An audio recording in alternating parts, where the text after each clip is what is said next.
Oh, so many things happened.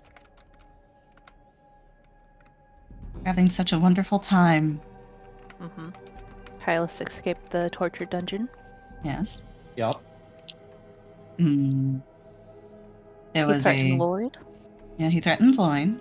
Lloyd. Loin. Loin. He threatened Sir Lloyd. Loin. Move past it. I don't think we're at that part of Hylas' character arc yet. And got back up. Yep. Oh, she Hold only on. got it back up after seeing He killed him her. eat her. Yes, he did. That absolutely did happen.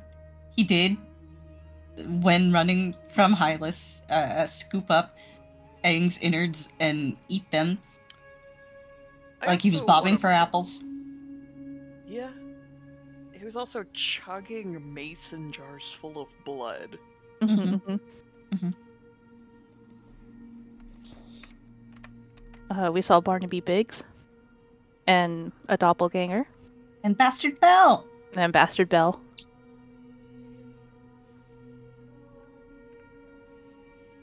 And apparently, Michonne has not told us that there is some sort of don't stare at your doppelganger too long rule. That was mildly concerning. Don't think I did notice that as a player. Willow didn't, but I did. No one else knows about them. That's true. Nobody else knows about very doppelgangers. technically, Michonne doesn't even know about doppelgangers.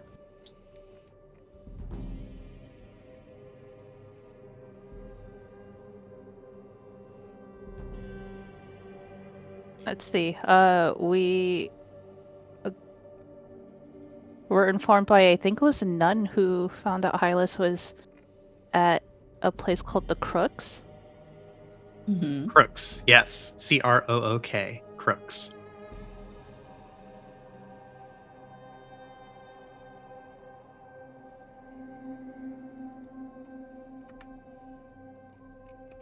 And Hylas was there. You guys met up with Hylas, who was in a bit of a state.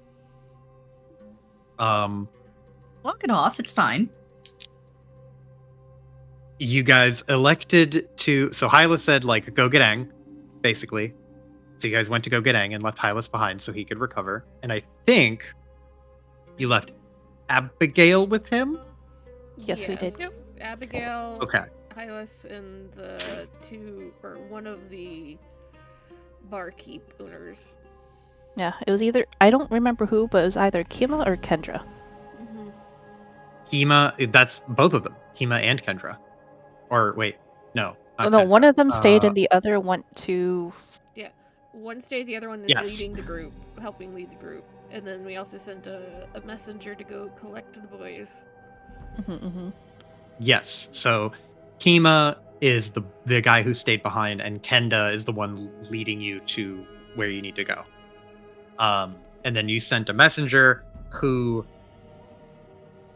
is going to go get the boys. So we will start. Let's start with sound. Is sound not on? I don't hear sound. Oh, you hear sound? I have sound on. Mr. God, before we forget and just move on entirely, and Anissa healed massive amounts through the power of God in anime, and and it wasn't blood on Hylas, but paint. Oh yeah, that's also so expect questions. Good remembering. Does Charlie get a hero point for remembering? Charlie can have a hero point for remembering. There you go. So, let's start with the recovery crew who are currently running to Lloyd's apothecary. And yes, him. We'll get to him. So, you guys are rushing down the street, led by Kenda, towards an apothecary. And as you're kind of like weaving through the crowd, people are they're getting out of the way, but there are a lot of people rubbernecking, just kind of watching you go. Like kind of interested to see what's going on and what all the commotion is. As you are rushing down the street, you will turn a corner and dip out of sight from where you were before, and all the way down the street, like in a very secluded part of the southern area of Murcott, you see what is the chemical apothecary. And it seems to be left alone. There's no one like screwing around or poking in and around it. It seems like whatever commotion there was about it, people have left it alone for the time being. The judges have not arrived yet, so there's no policing crew here. But you rush up to the scene. What are you guys doing? I think this is everyone except Aang and Hylas, right? Yeah, it's Michonne, Willow, and Anissa. Anissa? Okay. Yeah, so you guys rush up to the door, or rush up to the premises, and Kenda will gesture like, I think this is the place.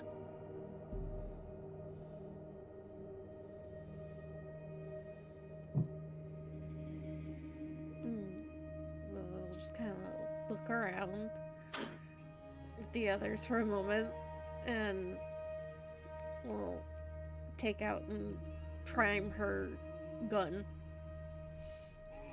Her flame's rare.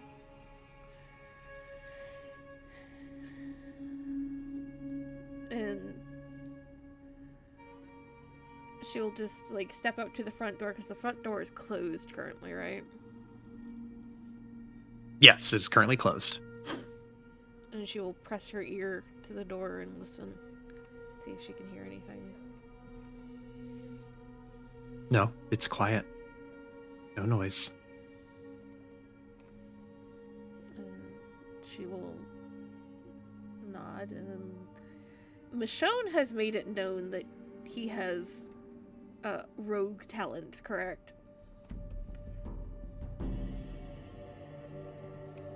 Do you?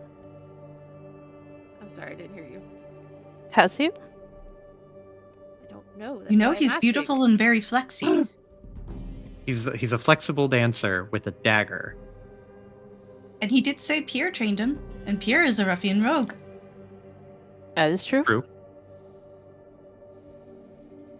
So we'll look over to Michonne and just kind of twirl her finger in a circle, trying to get him to like do a once over of around the house, see if they can spot anything.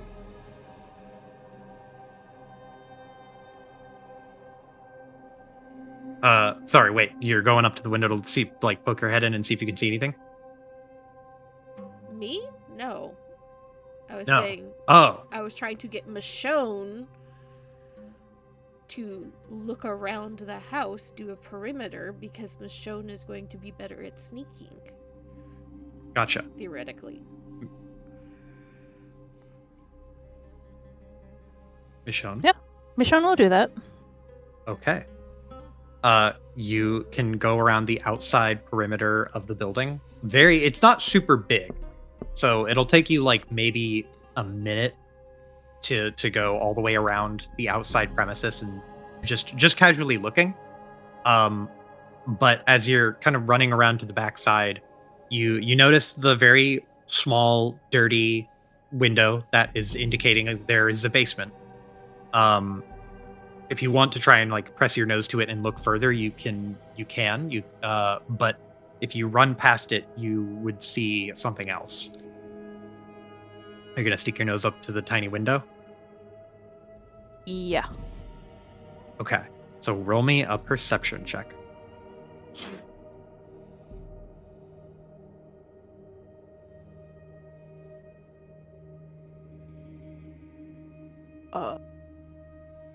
Oh.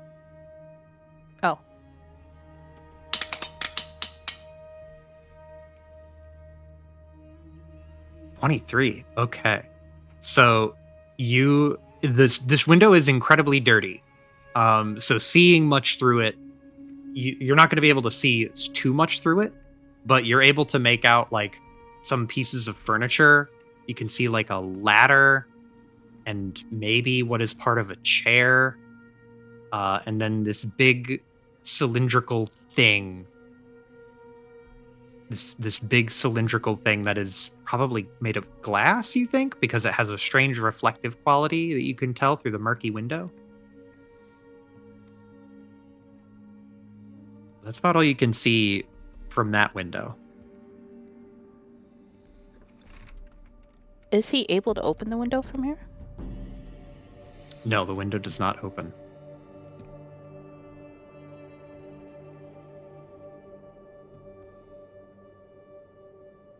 I mean, you could break it, but you also couldn't really fit through it. Not even with contortionist? I mean, maybe. What does contortionist do? That's probably quick squeeze. Quick squeeze? Let me see.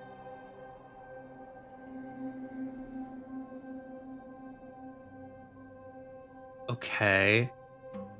I think because by virtue of you literally having contortionist and by virtue of Michonne being small, not size small, but small emotionally, I think you could at least attempt to roll for it.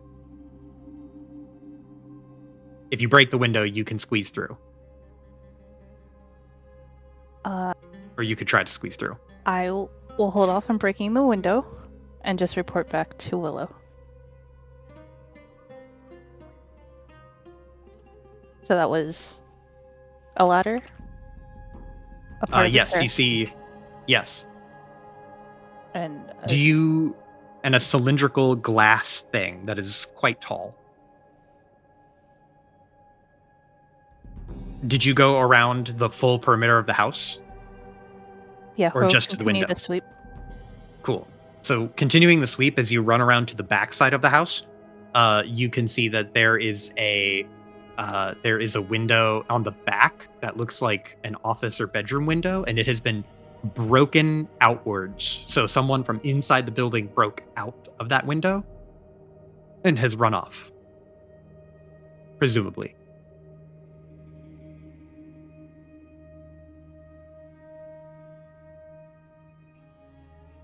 Small peekin'? Yeah, you can peek in. Inside is a small, what looks to be like a doctor's office, and you can see that there's conspicuously absent is like a chair, but there is a stool. There is a little like silver, or not silver, but like metal tray that has utensils and tools on it. And then there's cabinetry with various things in and around the cabinets, like bottles and bandages, stitch or like sewing thread and needles, all sorts of things you would need for different elements of doctoring. Yeah, is the chair gone? The chair is Okay. gone. There is no center chair. Where you would clearly expect there to be one, there is not. No wreckage of a chair either. Nothing. Interesting.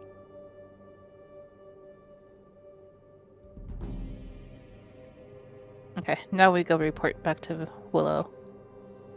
Okay.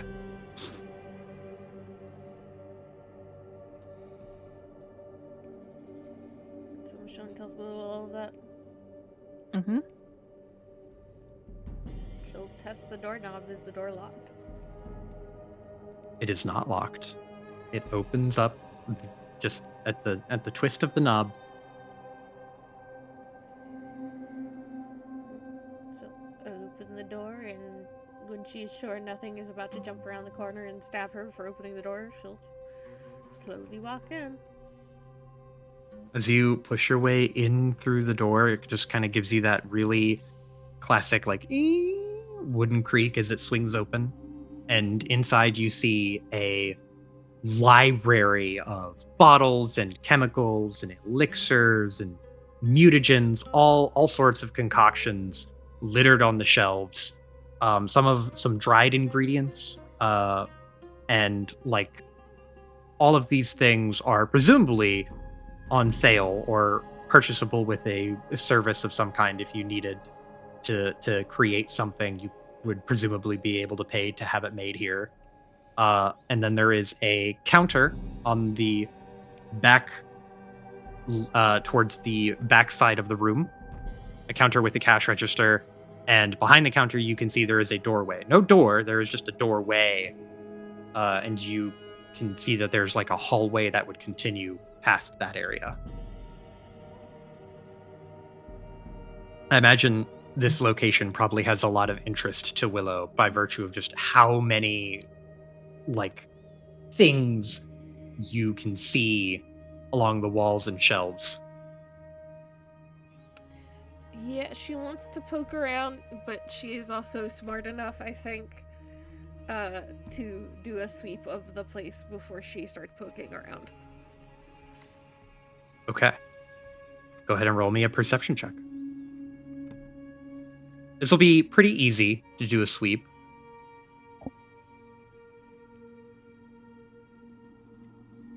Mr. God, is Kendra still with us, or did they head back? Kendra is outside. Type is required. What the fuck is... Roll! There we go. 19? Okay. On a 19, as you're carefully looking around through the room, there are a lot of different containers and everything. Many of them have like a layer of dust on them. Like people haven't needed it, or it's been made and hasn't been touched in a long time. Just kind of sitting here collecting dust on the shelves. And as you are examining it, you can see, once you get up closer to the counter, you can see that there is, behind the counter in the hallway, you see the trapdoor, and you see a bedroom, presumably some kind of bedroom or back room door.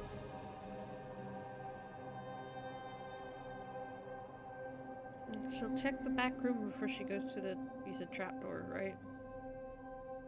Yes.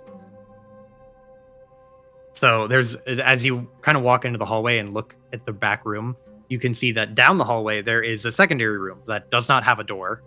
And you presume that that is probably the one that Michonne saw. So this door that's in front of you leads somewhere else. And if you try the handle, you will find that that door is locked.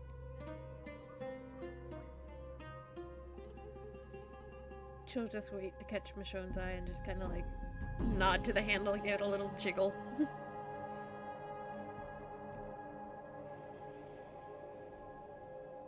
It's a double check. She's like avoiding speaking at the moment, right? Yeah, because we don't know if there's somebody in the house or not. Okay.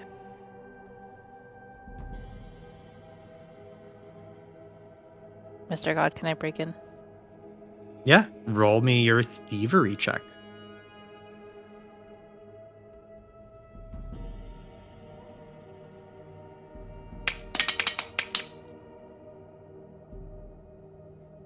$17. That'll get there.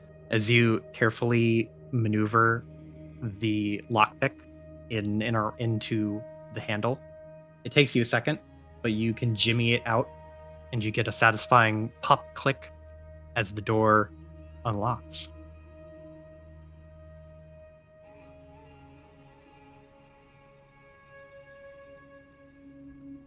All right. He'll venture in first and just like motion for Willow to give him just a moment to make sure it's clear. She'll wait at the door. As you push the door in, what you see in the immediate entryway to the door, It is a bedroom. There's a bed and a coffee table like beside the bed, and a little bookshelf and a bedside chest. But sprawled out onto the bed and partially onto the floor, like kind of in this slumped position, is a man whose face is obscured.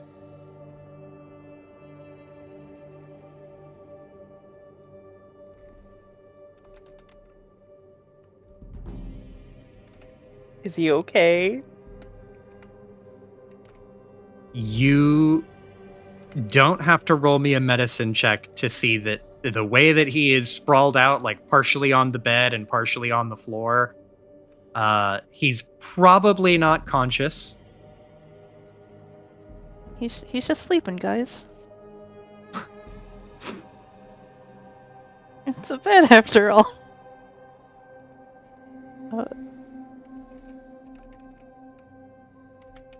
Man, I imagine this is the first time Michonne's seen a body since the incident. Mm-hmm.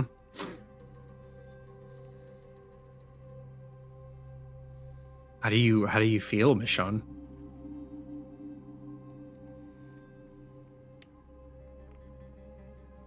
Does it look anything similar to how the bodies looked back then? Sort of. There is... Right now, you don't see the face of this person.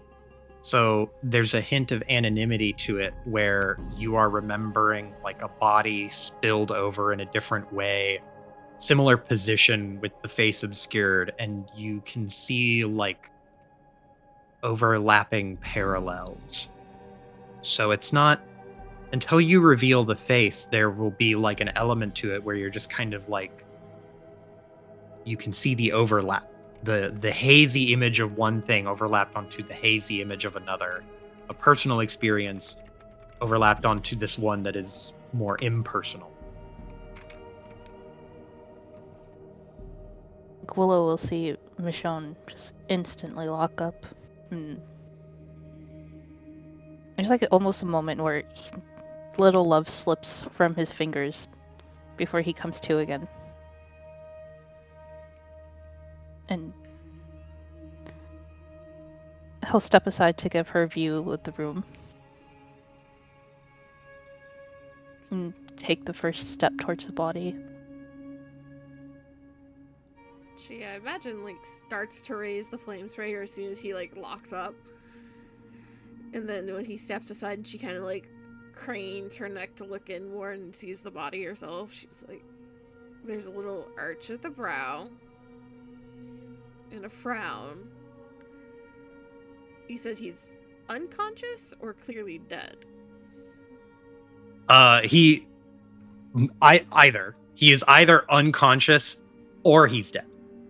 Because the way he's laid out would be completely uncomfortable. She will... But you don't know until you check. You said he's like partially on a bed? Yeah, like his arm and part of his torso are kind of like slumped against the bed, and the rest of him is splayed out on the floor.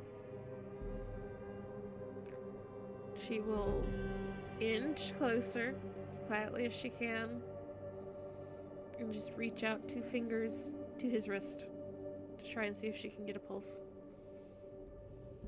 You reach out and touch your fingers to his wrist. His wrist is not freezing, but alarmingly cold, and you wait for a pulse, and you wait, and you're not getting one.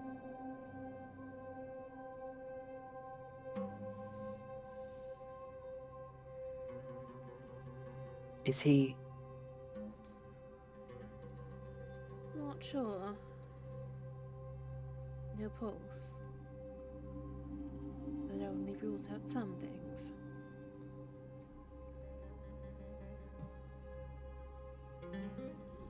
She'll move around to step behind this person. As you're kind of maneuvering around and stepping behind him, you and Michonne, you moved into the room too, right? Mm-hmm. So as you kind of both maneuver in and get to a different angle, you can see that the man's neck.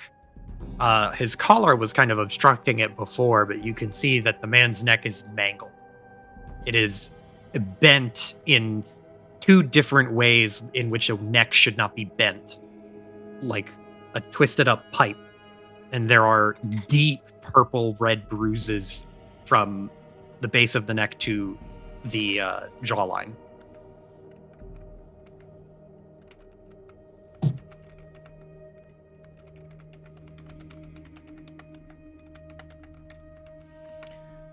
She kind of frowns at that, and she will reach up and like push whatever hair or anything that's out, like might be in the guy's face, out of his face, so she can get a better look at him. And then she's gonna do the stupid thing. And if he still doesn't move with that, she's just gonna like lift up the corner of her mouth and check. You kind of move the hair out of his eyes, and you can see that his eyes are kind of bulged. They're still open, or at least partially open. As you check the gums and teeth, I'm not sure what you're checking for. I don't know police procedurals enough to know what you're looking for. Vampire, my friend. There's also vampires in the city. Yeah, you know what? That's fair. Okay, so you pull the lip up to check for fangs, and you don't see any. It just looks like normal human teeth. Wait, did Hylas tell us that somebody else went into this place? Don't think so. I don't think so either. Okay. No. So she just like slowly shakes her head. Well, it seems that he's gone.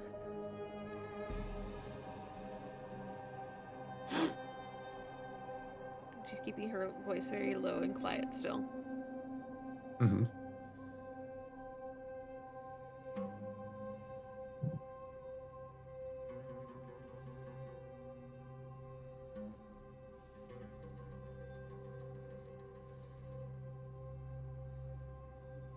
Is Michonne gonna do something?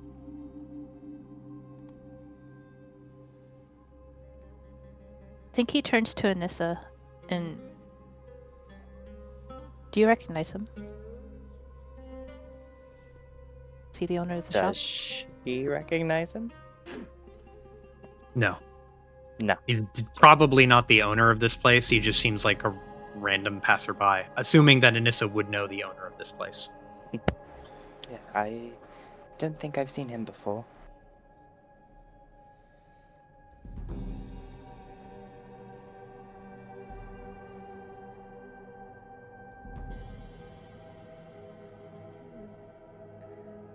Willow will almost absently give the guy's shoulder a quick pat. Well, we can see to him getting a proper burial, or rites, or whatever it might be that he needs in a moment. I think we need to go down, see whatever's below.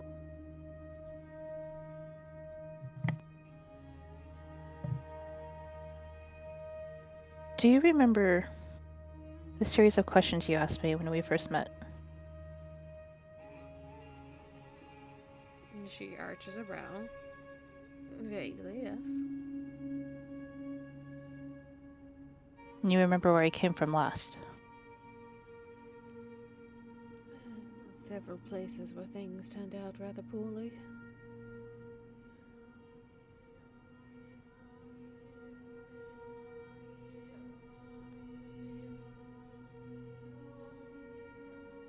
You're incarried.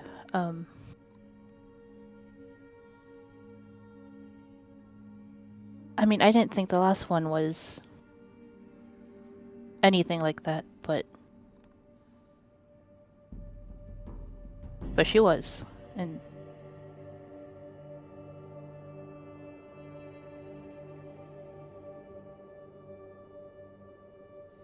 I don't know.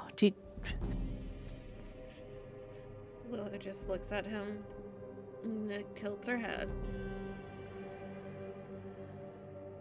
Well, I would bit of faith in Agar, all the same.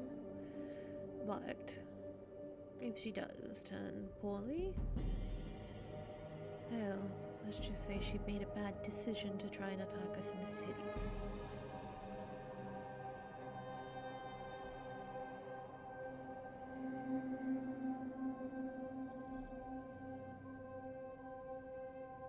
He'll nod and try to hold himself a bit straighter. Don't worry, I'll go first. She'll make her way back to the trapdoor. Okay. You make your way over to the trapdoor, and you can see that there is a padlock, or there is no padlock. The padlock is there, but it is not clicked and closed. It is tossed to the side. Mr. GM, Yes. before following, I think Anissa would go over to the dead man and give a little prayer of passing and do this. Peaceful rest. Ooh. Okay. Yeah. You can peacefully rest this stranger. Peacefully rest. The body, it does not react, at least not in a physical way or in any movement, but you, Anissa, can feel like the projection of your magic or your faith over top of this corpse, and you know now that it is protected as well as a corpse can be protected. And she will follow the others.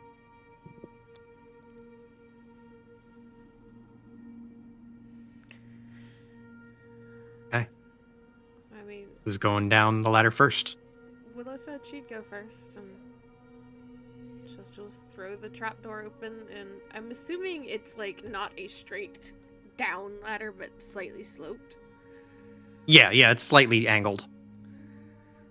So she does it's kind of awkward looking, but to like give her the most protection and like view of the room, she's kind of going down it backwards. So you're like facing the way you're descending rather than like descending like you would carefully down a ladder. You're kind of like stepping down in a sense. Yeah. So you can see. Yeah, okay. Almost I got like you. scooting her butt from one rung to the other so that she can get a good like shot off if she needs to. Uh-huh. Okay, you carefully slide your butt down the steps or rungs, and it's a little awkward, but you're able to do it without too much difficulty. As you land, you can see that there's like a partitioning wall that kind of blocks most of your view of the greater part of the room. But even coming down here, you can immediately see something out into the corner where there is no obstruction. It's out of view of the window, but you can see, like, in your line of sight, a tall cylindrical glass chamber with like some kind of thing floating in it. A human or human-sized thing.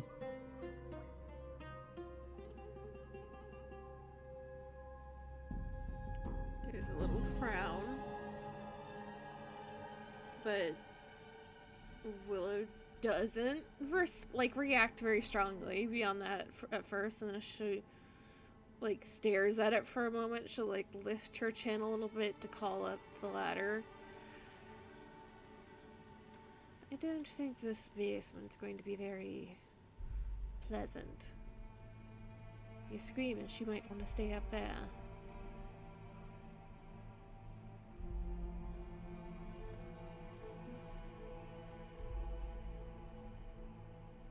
Anissa looks at Michonne. Are you going next then?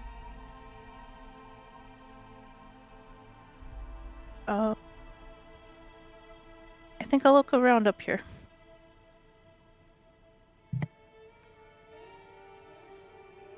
She's gonna give a little scowl, but then go down the ladder. Okay. Anissa, you go down the ladder next. Are you going down backwards as well? No, the Okay. normal way. Gotcha. So you climb down. Willow, I assume you just walk into the broader section of the room. Yeah. Slowly, carefully, but she starts heading on if there's nothing to deter her. Mm-hmm. As you walk into the broader section of the room, you are hit with a grisly laboratory. It is, to your sensibilities as a scientist, this is profane.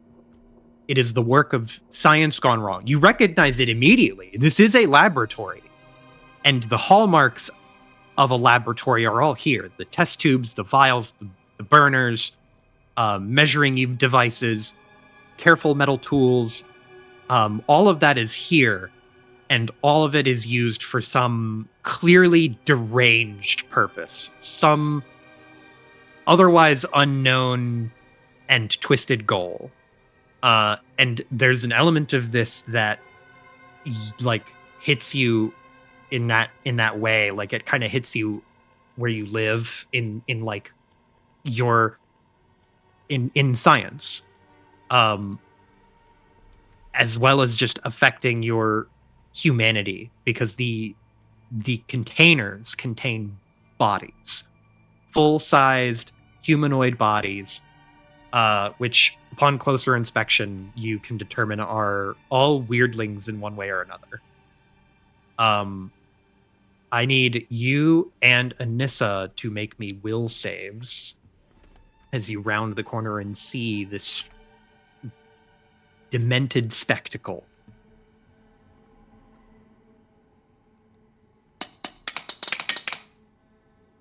Shit.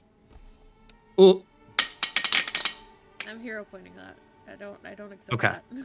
that. okay. Your hero pointing the horrors. I don't accept it. It doesn't make sense for Willow, but it is interesting. 17 and 22. So Anissa, you see this, and you are immediately aware, like, this basement is profane and defiled, and there is no God here. And knowing that, feeling that, kind of steals your conviction, because you will bring God to this place. It is in danger no longer and will only continue to get better with your presence. So you managed to steel yourself against it. Amen. Willow, Pretty like, bitchin' little speech, Joe. thank you. Willow, you're looking at all of these bodies, and just something about them is deathly unnerving to you. You can analyze them and inspect everything as you would, but you're frightened, one, for the duration of the time you're in the basement, because it is so frighteningly, freakishly bizarre.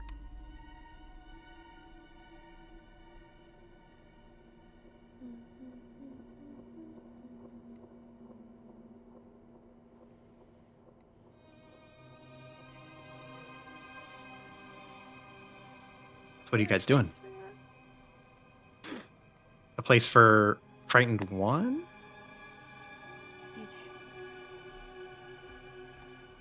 I don't actually know if there is a place for that on your character sheet.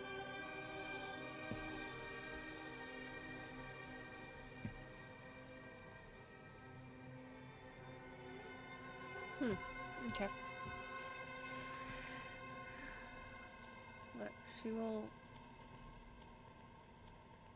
like, very, very carefully, like, walk the length of the basement, checking for any extra doors or, you know, under tables and shit, just to double check that there is nobody else there before she starts, like, investigating properly. Cool. So you walk around. You can see, as you're kind of walking into the broader part of the room, that a majority of the room there are no doors. And as you turn and round the corner from on the opposite side of where the wall is, separating the ladder from like view, there's more like benches and boxes of stuff. There's broken glass from something, spilled chemical or spilled liquid, but no doors.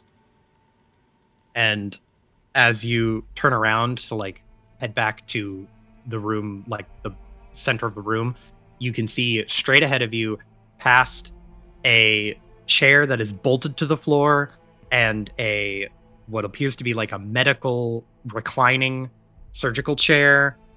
On the wall, there is a familiar gun hung on a coat hook.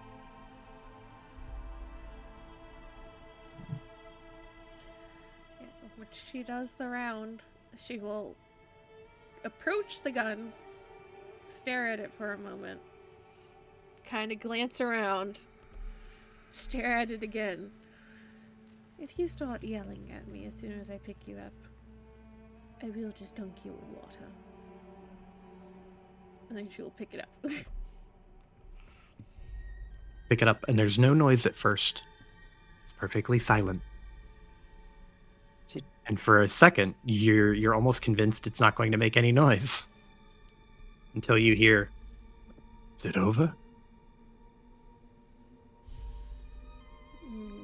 Willow looks around. I would think so. Did you see? Yes. I saw everything. Tell me. Some scientist, if you could call him that. He's young, a young man. And he took them, drugged them, and brought them down here, hung me on the wall. Didn't even acknowledge me when I spoke to him. And he tried to take things from them. He was cutting into Hylas. Where is he? Is he safe? Willow nods. And I think at this point has just kind of like cradled the gun under her arm, is trying to put her own flame sprayer away. As she's trying to like, okay, we're gonna get about business now. He's alive, safe.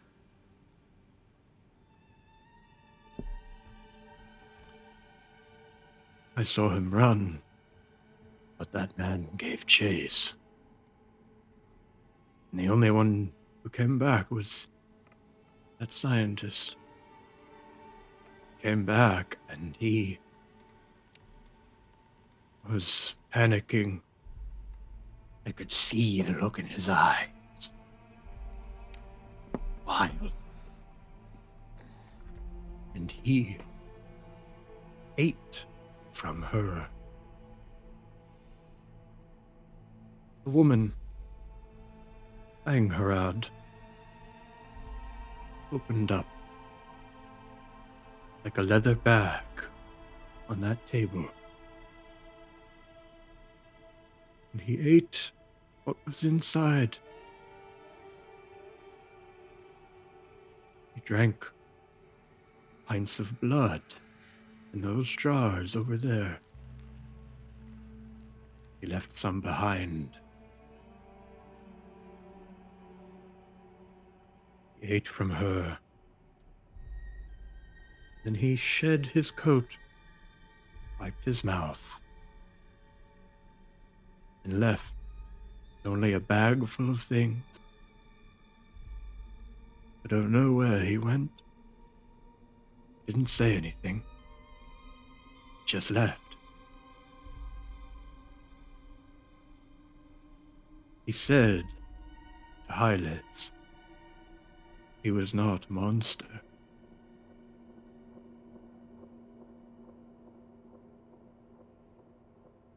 Yeah, I can assure you that if he did eat anything of Aang's or from Aang, He's not human. Not anymore. That woman, she came back. I don't know how, but her flesh stitched itself back together, zipped it up, and she got up out of that chair, and she destroyed it. And she took Hylas's coat and left me here. I think she may have escaped, but I don't know. Did you find her? Well, just shakes her head, kind of looking around. You're hoping to find her here. I don't know where she went. I'm glad that Hylas lived. I'm not so sure I'm glad she lived.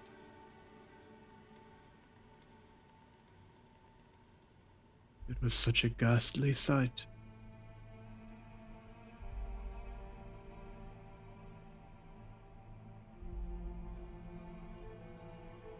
Willow kind of frowns, and you see she starts to, like, act like she's going to respond, but then thinks better, and there's a small nod. Just sling Postal Hunter onto her back, kind of resecure, because I'm assuming he's on a strap of some sort. Resecure it to fit her for the moment. Well, she has gotten out and is whole. She's either been spooked off out of the city or has returned to our lodgings, more than likely.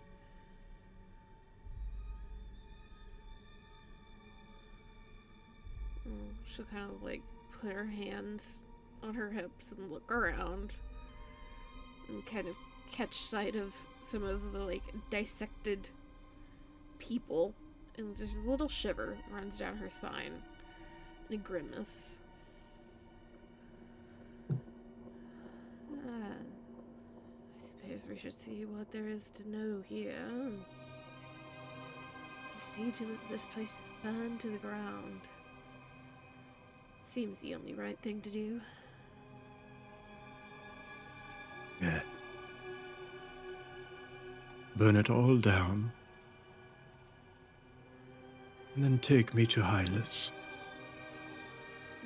No, not. He's back at the inn with Abigail. We'll get you to him as soon as we're done here.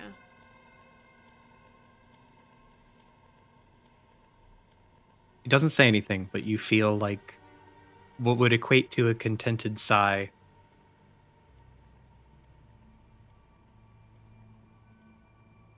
Also, hero point for the looking at Viscera and shivering. I will reward that. That's good. She will kind of, like, let the silence hang for a second and then incline her head a little bit as if she was, like, talking to somebody over her shoulder. If he comes back before we get back, and I reach for you, will you actually fire for me? Yes, I will. I will do my duty, as I was made to do. Very decent of you.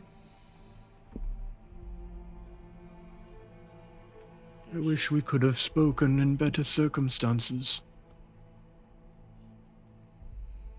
Yeah, there's plenty of time for that later. The threat still stands.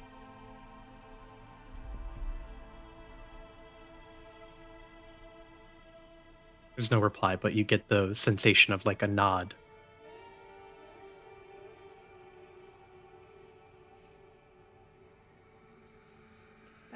most well-behaved Willow and Boastful Hunter conversation we could have hoped for.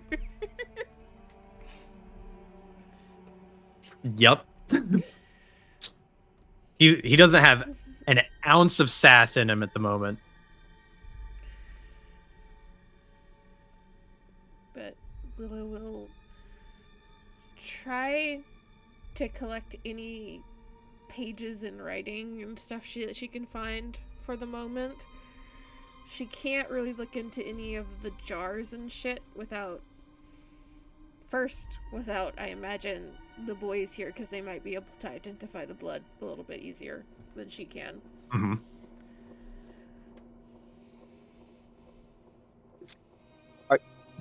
Are there, like in the picture, these bodies in tubes? Mm-hmm. Yes, 100%. Can There's not as many in this picture, but there are about like 7 or 8 of them. can Anissa use forensic medicine to see how they died? Is forensic medicine a feat? Yeah. Or sorry, forensic acumen, not medicine. Oh, okay. Yeah, sure. Go ahead and roll me a medicine check. Okay. And I will say, like, no matter what you roll, it will identify some number of them. Okay. It's just a matter of higher roll, you identify the causes of more. Okay. So on a 23, Anissa, you stroll up to one of these pods, and you can see that it is a very meticulously constructed thing. Like, there are metal sockets that are perfect for like prodding or poking or feeding tubing through.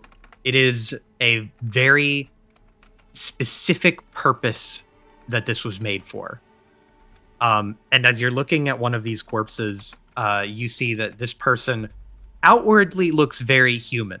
They are completely human looking. They don't have a tail. They don't have strange animal ears. They don't have scales. You can see their mouth is slightly agape. They don't have fangs. And what you notice about them is that their eyes, their closed eyelids, are sunken in a little bit. And you imagine that their eyes are missing. They were taken.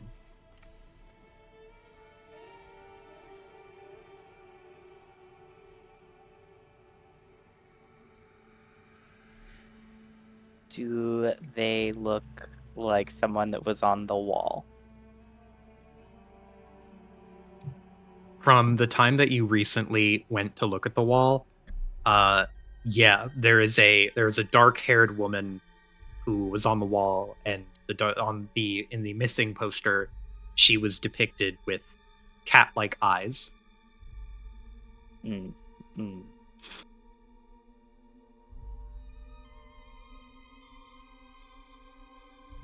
And this woman, who you now know as the missing woman, she died not from the wounds she sustained, but she was killed presumably by some form of chemical mixture, some injection, and she was then put in this pod to sustain the corpse, to keep it alive for a prolonged period of time.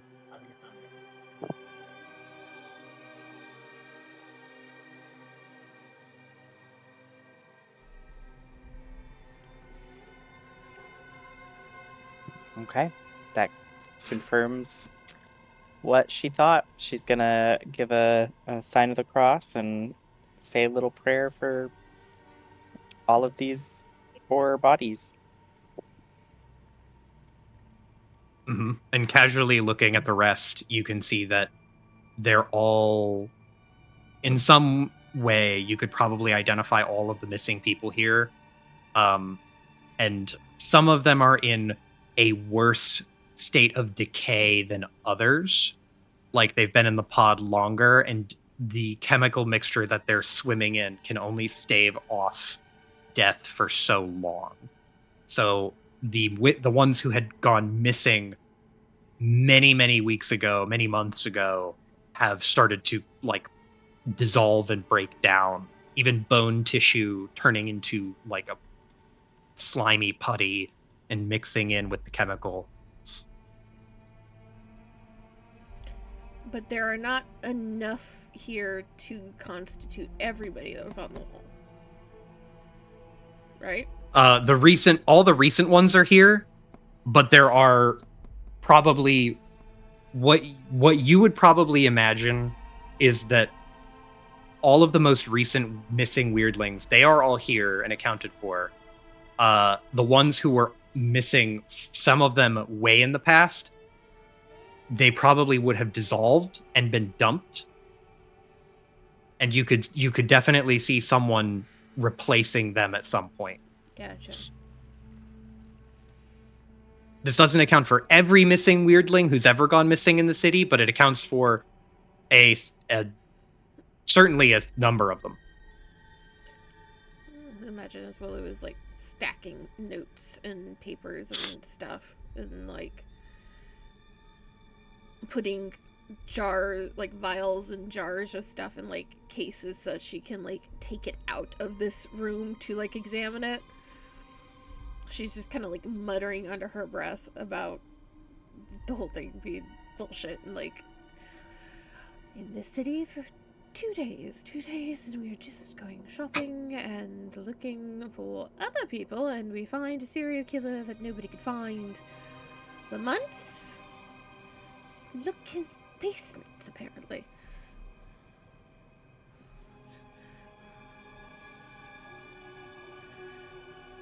Everybody complains about the town guards and the Inquisition, but at least they do their fucking job.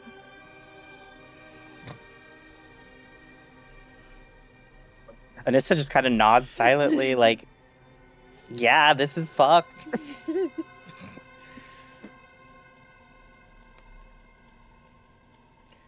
Okay. Is there anything else you wanted to do in the basement as you're collecting some samples of things and collecting what notes you can find? Willow is going to make Michonne at least meet her halfway down the ladder to grab shit and help take it up. Okay. Be the man to come down here. Fucking put you to manual labor at least. Speaking of Michonne, feminine presenting. Michonne. So, Michonne, are you waiting for them dutifully at the top of the ladder, or are you going to investigate somewhere up there? Oh, he's definitely not investigating. He'll wait. Okay. You wait, and then Willow signals for you to come help with carrying some shit up. And you can tell by the look on Willow's face that whatever is down there is not good.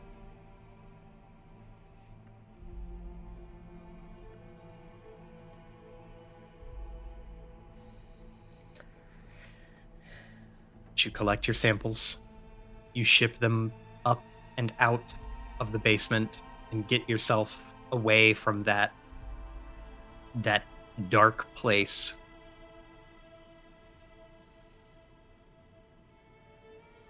And while this is happening, unless you guys have any last things, I think we should cut to Aang. Mm-hmm. Okay. Hello. So, Joe, can I distract you for 2 seconds to answer what I asked in Willow chat really fast? oh, yeah. And I gotta jump to the bottom. No worries, take your time. I just needed the answer so that I could finish Gotcha. leveling up Willow.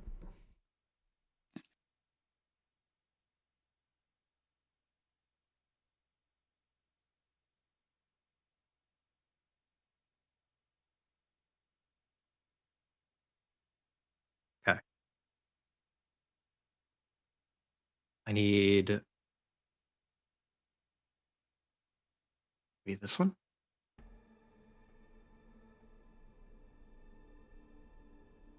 So, in another building, in another part of town, not too far from where Willow, Michonne, and Anissa are, Aang, you find yourself with a stranger from a food stall who has just finished closing up shop to help you.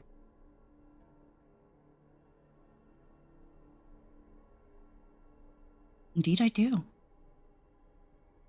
And he's a very traditional, like, archetypical man-shaped man. He's tall and broad and a little bit of a belly and has, like, a little bit of, like, beard and mustache going on.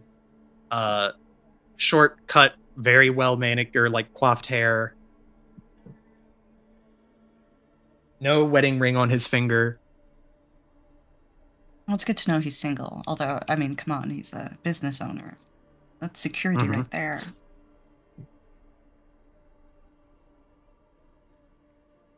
So, this guy is, he's still, I guess, closing up shop and stuff? Yeah, but he's just about done. I think that as he's doing that, Aang is pacing back and forth along the space of the shop. And I think that she keeps toying with her hair, just keeps tugging at it. And it's not entirely coquettish. There's just a little aggression to it, almost, as she's tugging and tugging and tugging. Has he said anything yet? He, with the last little bit of work, he will shutter the broadest, like, entryway and close it up, which kind of leaves you in a dull, not darkness, but like a dimly lit space. And he'll, like, dust his hands off, be like, all right, that's all closed up. Now, did you want to go see that doctor in the other side of town? I think that Aang looks at him for a moment, and you can see the glow of the gold of her eyes in the dark. A bit like, a cat's eyes in the dark. Mm-hmm. And as she walks over to him, she's a little unsteady on her feet, and she ends up leaning on him a little bit. I think there is something I must do first. Have you scissors? Scissors? He can't really help but, like, put a hand on your shoulder as you kind of lean into him, and you can tell that he's a little awkward, like, I don't know you, ma'am, I'm being respectful. He's just a little bit awkward in his movement, but he looks around, turns his head back towards the countertop past the cash register, and says, I have some, but they're not very fancy. I think she nods, and there's kind of this rueful look about her. They need not be of surpassing quality for what needs to be done. I remember that he... Can we have some privacy? He gets a little red in the cheeks and just goes, of course. I have a room upstairs. I live Yes, just that upstairs. will be perfect. And you need the scissors? He'll take a step back and reach back behind the counter and shuffle through a drawer and pull out some scissors that are old and not super, like, they're functional, but you imagine that him working here, he probably uses them mostly to cut food. So, what are the handles like on these things? They're almost like shears, but they're still functional scissors. Yes, but are the handles metal? Oh, Yes, the handles are in fact metal. They're Mhm. painted metal. I think she looks at them, and there's a moment where her eyes widen, and she tugs on her hair again, and there's this almost like afraid look on her face as she looks at them, but then nods. Yes, those will be perfect. I regret to inform you I have a condition. Makes it A condition? terribly difficult to handle metal. I will Oh. need thy assistance. Please, Oh. I would be rid of his influence. He opens his mouth to ask a question, and then he kind of lets it just die on his lips. Just like, I'm not gonna say anything. I'm just gonna keep helping this random woman because that would be the right thing to do. You help a woman in need. Don't overthink it. So he takes the scissors. Oh yeah, of course. I would be glad to help. And he gestures to a very narrow flight of stairs that are off to the side that lead up into the modest bedroom above the shop. She'll take his arm as they ascend the stairs. I imagine it's a set of stairs where you have to go one by one, right? Yeah, it's single file. So, she'll go ahead of him, but, she'll Linger hand backwards. yeah, linger hand backward. As she does. What a brave and kind man to have assisted a woman in need like this. So unlike the other one. So he kind of hesitates, but this time he goes through with the question, asks, "Are you coming from bad house? Something happened?" There's a pause as she raises her hand to her mouth, and you can see her whole face, her expression just sink with sorrow. A man tried to kill me. What? Who? Where?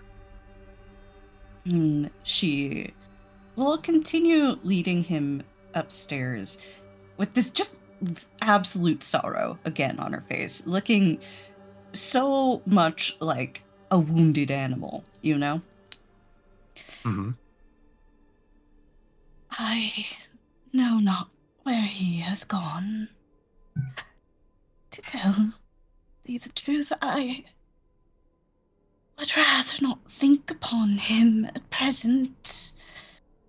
Please, would you do me the kindness of helping me? Roll me a diplomacy check with a +2. +2, okay. Da, da, da, da.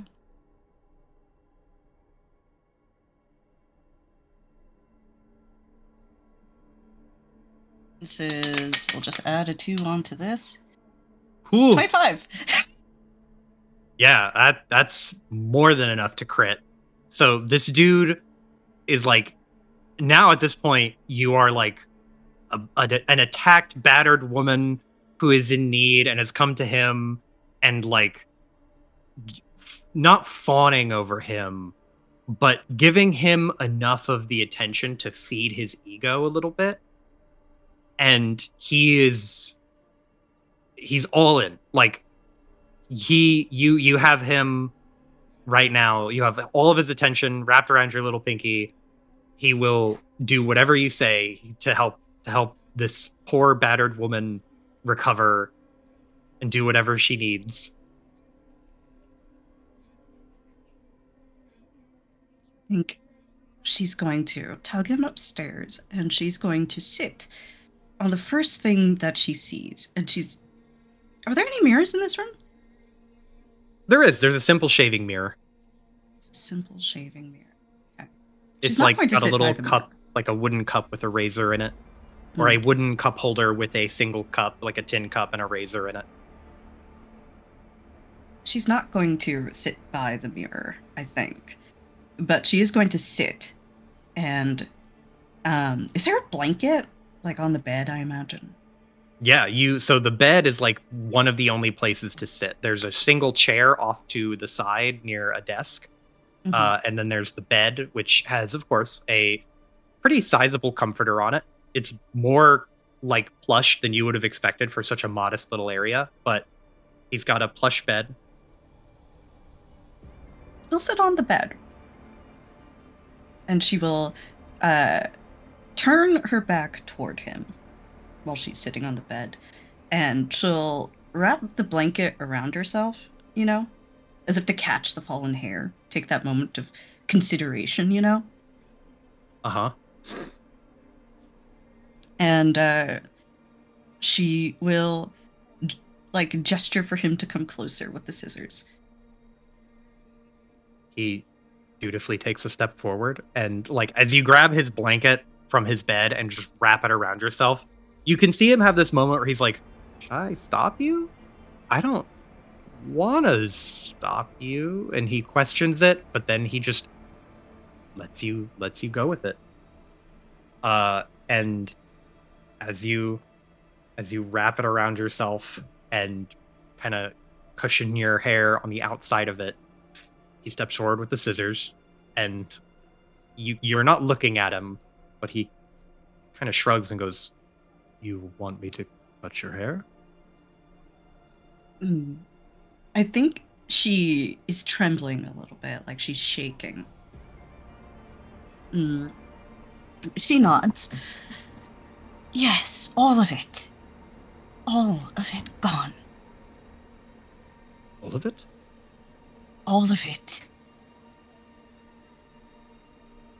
He looks at your hair, and he looks at the back of your head and kind of just goes, it's quite a bit to get rid of all at once. Are you sure? I have no need of that which that man has touched. You can hear him gulp as he has the sensation of, I'm going to do what she said. I think she's making a mistake, but I'm going to do it. That's what she wants. And I'm going to give the lady what she wants. So he takes a tentative step forward and picks up your hair and will take the shears, and you hear the shh of the shears, and there is a weight that lifts off of your shoulders as a cool breeze that wasn't there before becomes present, and a huge chunk of your hair falls off. Oh, easily over a foot of hair is snipped off in one fell swoop. There's a rise and fall of her shoulders, but she doesn't comment. You can feel him hesitate, but you don't react. So he slowly snips again, and another chunk falls off. And he cuts a few more times, just cutting more and more hair, which just dances delicately, rains down onto the bedspread. And he halfway through, he has cut your hair in like a bob. He has kind of cut half of it, and now it falls to the shoulder. It's not even. He doesn't know how to cut hair. But if you left it right now, it would be half the length of your normal hair.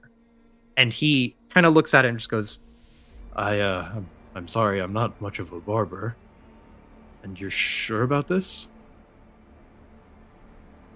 I think she will nod, and she will like hold that hand up for a moment, and then as she holds the hand up, she moves it back so that her fingers graze his wrist, right?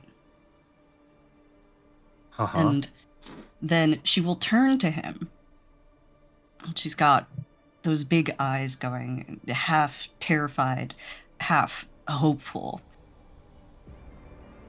What do you think of it? It's nice. I think I probably could have done a better job, but it's good for what it is.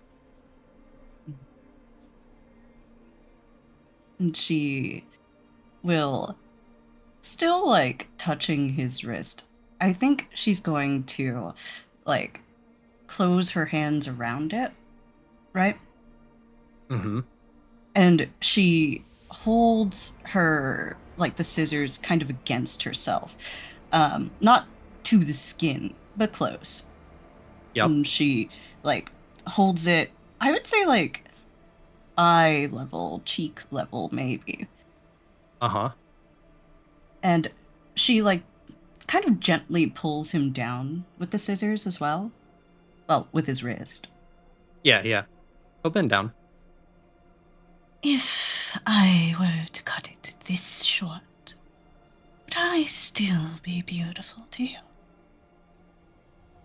He gets really red. And you can hear him gulp even more audibly than before, and he just,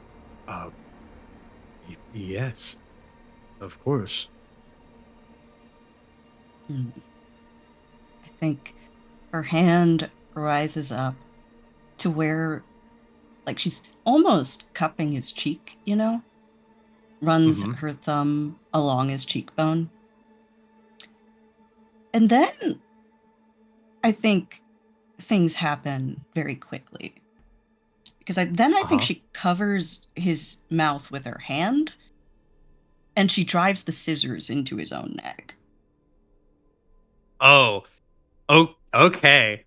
So you rip the scissors out of his hand and you shove them into his neck, and gouts of blood come out. You can see like the shock, all of the redness that was in his cheeks now funnels directly out of the gaping hole in his neck.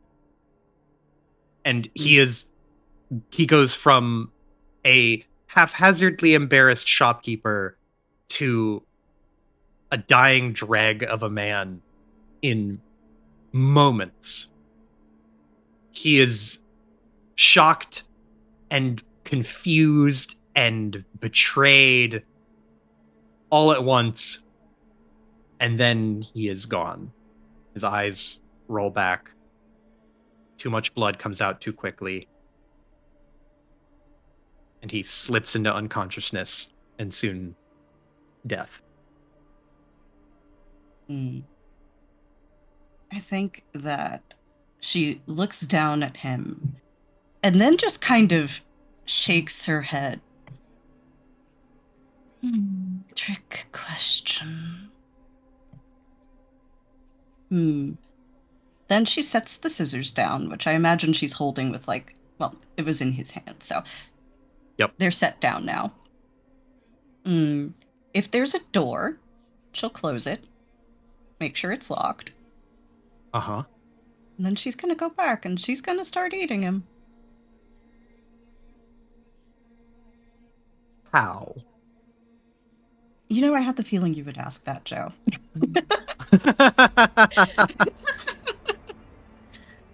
I think she takes the time to, like, carefully take his clothes off first, right? Mm-hmm. Sets them aside. Doesn't want to get that stuck in her teeth. When the rest of him is there for her, I think she's just, like, kneeling next to him, you know? Mm-hmm. As if she were sitting at a buffet table. And then I think that she just, like, descends into his stomach and starts tearing it open, right? Just goes hog wild on this thing. Just full mouth ripping, tearing, picking up bits of the organs and nibbling on them a bit. And I think that as more of the viscera trails down her face, there's this almost giddiness that comes over her, and I think she does start to laugh a little bit. There is a very dark part of you that is reveling in every moment as you savage this man from the midsection out, turning him from a person into a meal. And it takes you an alarmingly short amount of time to completely and utterly devour this man, leaving only a blood stain behind. She licks up the folded blood. clothes. She takes the time to do that. Hands and knees.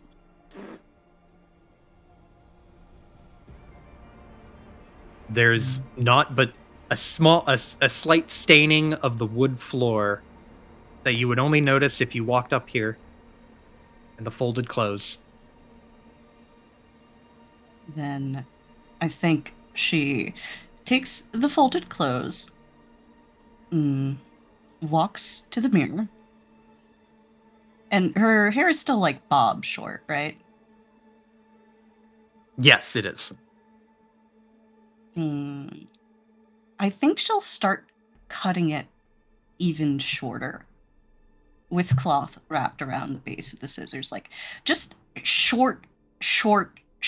Just absolutely no regard whatsoever for how short it's going or how dull these scissors are.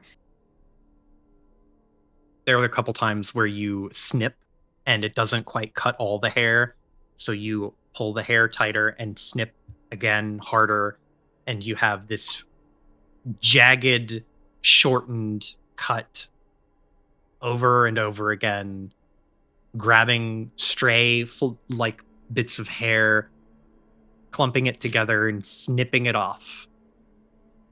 In a sense, it is liberating. You have no chains to it. You can free yourself of whatever look you tied yourself to before. And you shear off as much hair as you like, the metal of the scissors never touching your hand,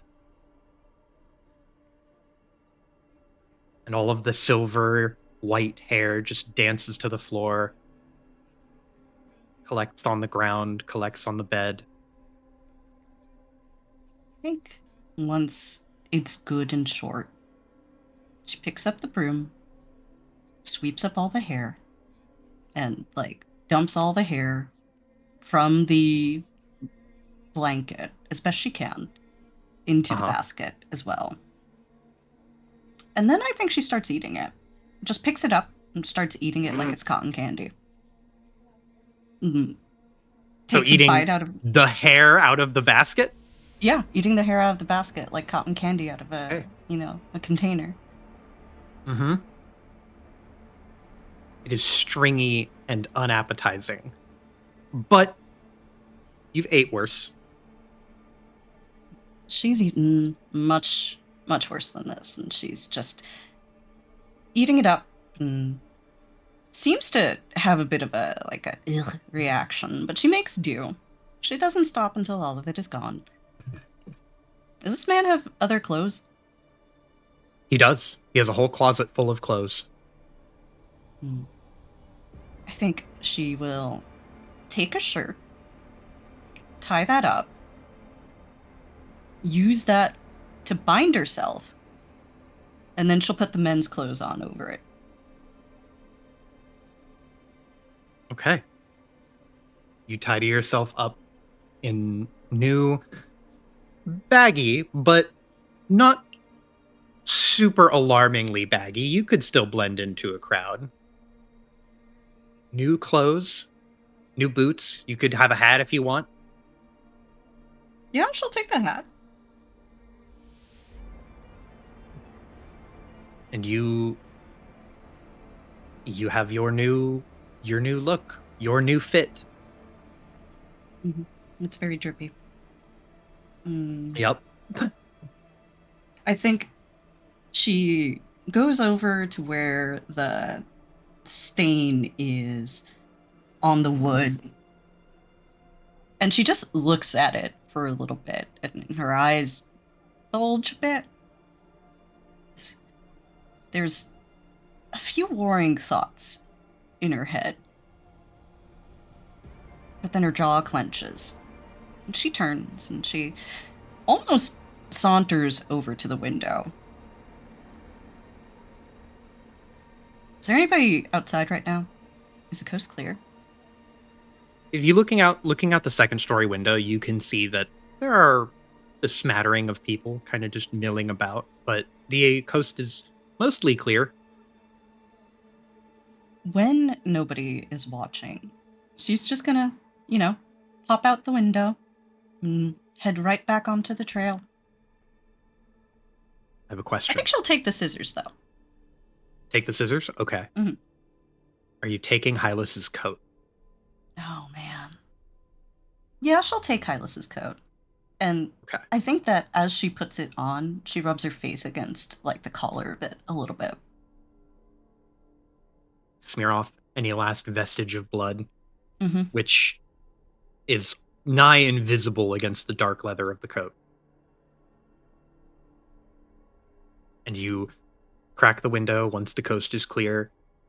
Women with prams carrying their children, other men off on their way to work or to whatever grocer to buy whatever they need, or off to a tradesperson of some nature. Just people doing their day-to-day routine.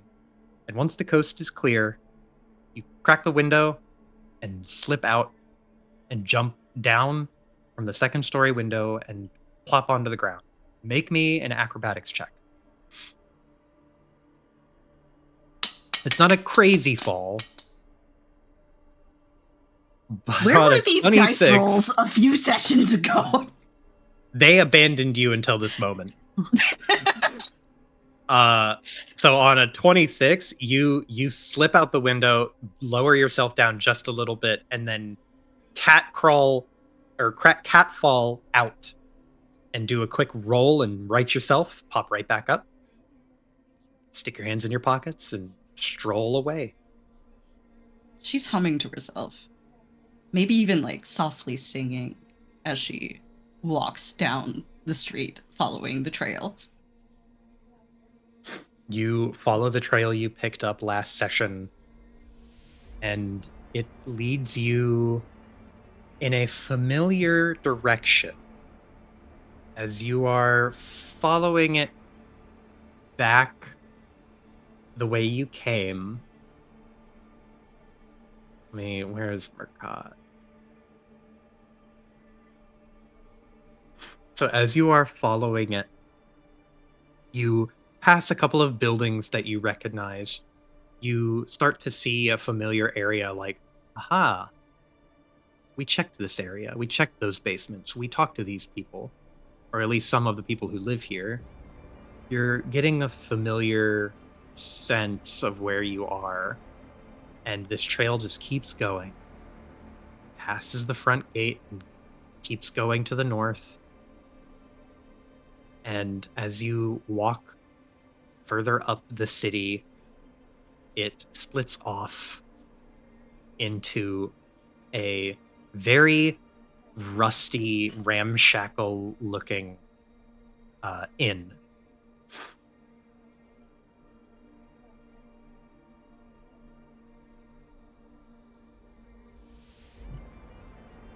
And is this the Night's Inn? The Night and Day, whatever the hell? Oh, yes, it is. It is the Night's Inn. So as you walk back, you see the familiar sight of the Night's Inn. And as you press through the doorway, the Night's Inn is divided, where the rooms that you stay in are on the second floor, and the area where you can eat and drink is on the first floor. And it is about 1-ish, 2-ish almost. As you press in through the door, there are a few people here eating lunch, and the scent grows stronger. It is very strong. and you see not too far, maybe about 50 or 60 feet away from you, or not even that far, maybe like 40 feet away from you. There is a man sitting at the bar. He has glasses on, and his hair is blonde, but it's pulled back and tied up to look different. He has a low hat and a coat, a brown coat that's tweed. And he seems to be hunching his shoulders a bit too much, nervously looking around, just having some food, having a drink, trying to be nondescript.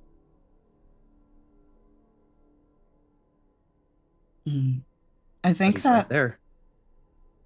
she'll keep walking, make her way through the crowd, the bodies bumping into her, and still humming a tune. She will. Is he sitting at the bar or in a booth? What's the situation? He's sitting at the bar. She will. He's alone, but he's sitting at the bar. Okay, like on a stool? Yeah, on a stool, like kind of tucked as close as you can get to the wall, but not quite against the wall. He's kind of tucked in such a way that he's able to see a large part of the room. She's gonna try and come up next to him without him noticing. Roll me a stealth check. Okay. It will be hard because he is kind of positioned in such a way that he can see, and he's also a little jumpy. Do I get a bonus for being disguised? You even if you're spotted, he's not going to recognize you, not unless he nat 20s it. All right. So you probably don't have to roll anything for that. All right.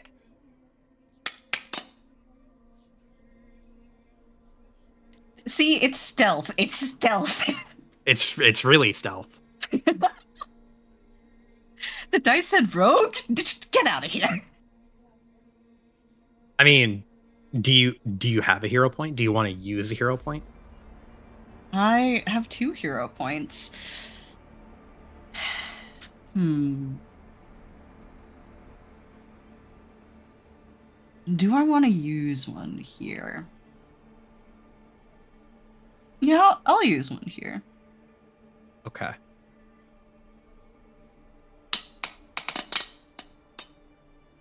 Much better. There you go. So on a 25, he is jumpy and a little bit panicked, and you can see that he looks left and looks ahead, or he looks to the right and then he looks ahead and then he looks down. And he looks to the right and he looks ahead and he looks down.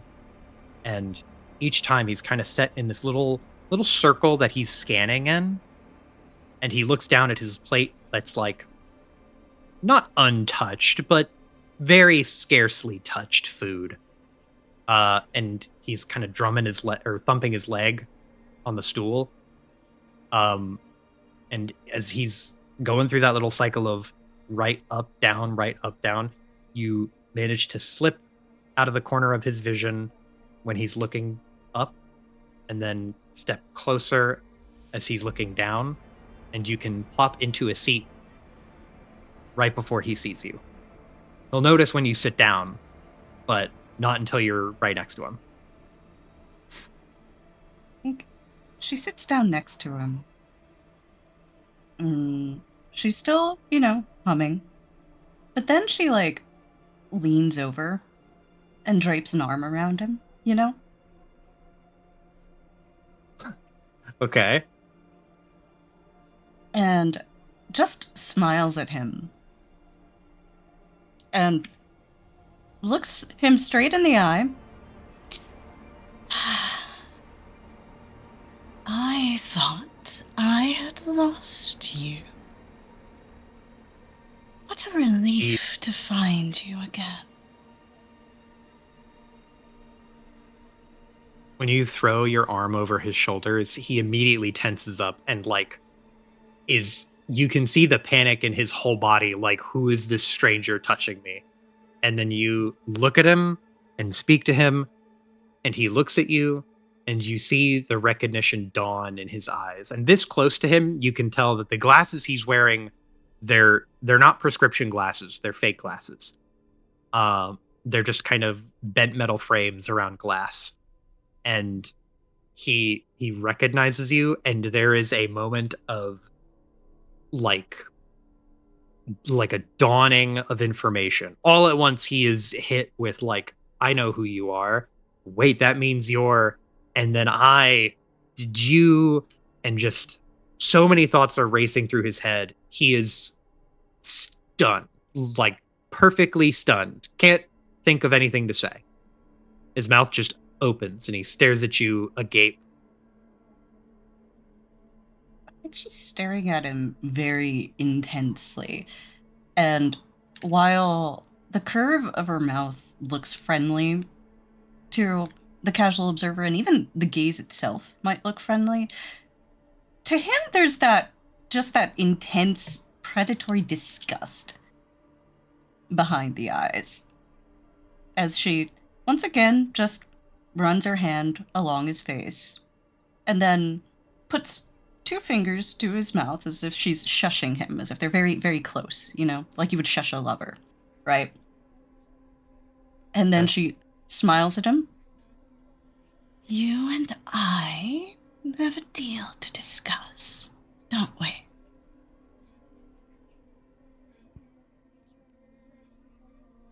He looks down at your hand and then looks up at you. And he thinks about it for a second. He nods his head. Do.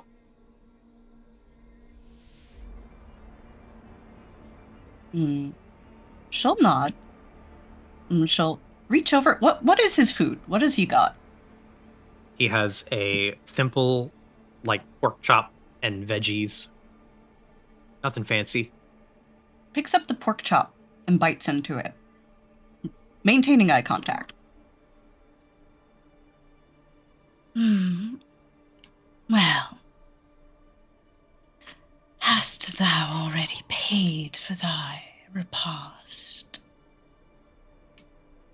He nervously licks his lips and then looks over to the bartender, who is talking to another customer and just kind of shooting the shit. Throws his towel over his shoulder, laughs for a second, then he looks back to you. Lloyd does. Lloyd looks back to you and says, I did. I'm all paid up. Then I think it's best we find some place nice and quiet to discuss this. His eyes kind of dart around, like he's thinking of where to go. And he looks over to the stairs. Yeah. I got a place.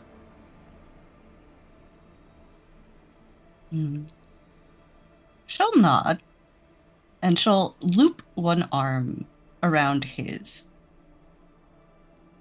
And she continues taking the bite of the pork chop. Well, why don't you lead the way, then? He swallows and nods. And he'll get up and lead you, but not look at you. He looks at you a little bit, and then as he walks past you, he just keeps his eyes forward. And you, as he passes you, you can smell the nervousness and sweat on him that he just broke out into. And he leads you up the stairs and around the corner, which you recognize where you are relative to the rooms that you were staying in before. Your rooms are on the opposite end of the hall. So Lloyd is on the far side of where you guys are. All the way down, tucked in a corner. He leads you up to the room, pulls out a key, and you can see his hand is a little shaky. And he kind of struggles to get the key in the lock. She'll take his hand and she'll guide it into the lock. She'll even turn it for him. You guide his hand into the lock and turn his wrist, and he looks at you and then looks down at his hand, and we'll pull the key out of the door. And he'll open the door, And he doesn't gesture for you to go in like in the gentlemanly way. He just walks in and will walk to the center of the room and face away, and you can see that he is now like contemplating what to do next, just kind of running through his mind what he's supposed to do now.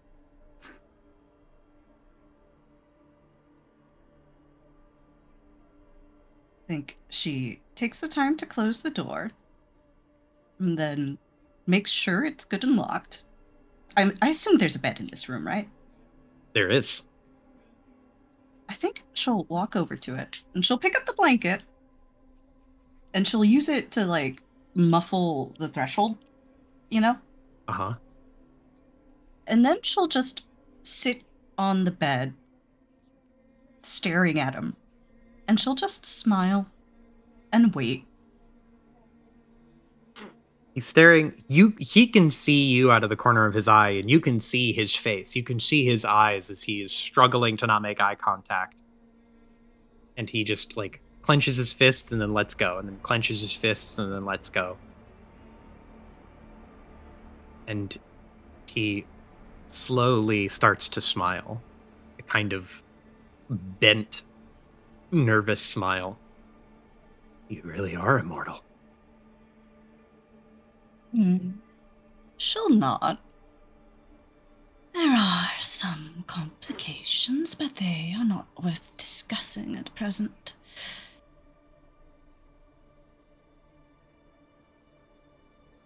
He nods. So slowly turns his head to face you. So our deal. I let your friend go. I didn't harm him. Not after you said, right? Can she feel the terms of that deal, Joe? No, it's gone. Mm-hmm. And I think she just nods, right? Unless she can't nod. Can she nod, Joe? Yeah, you can just nod your head casually. It's not a commitment to an answer. She'll nod. And that means... His eye twitches a little bit. I should be immortal, right? No. Spreads his hands.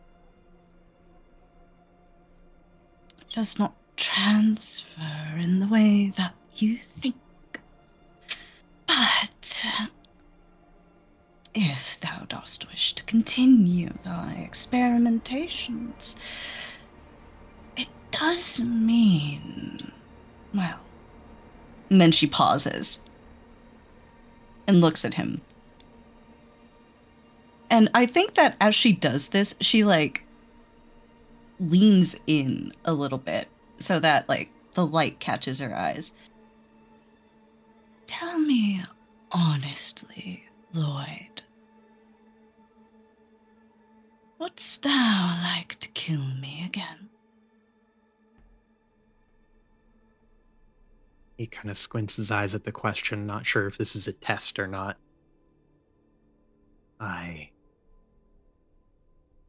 don't know. Would it matter if I did?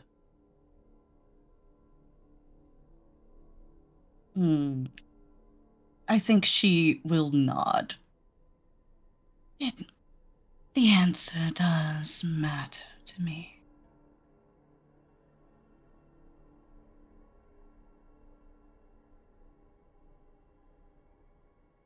I'm gonna roll for it.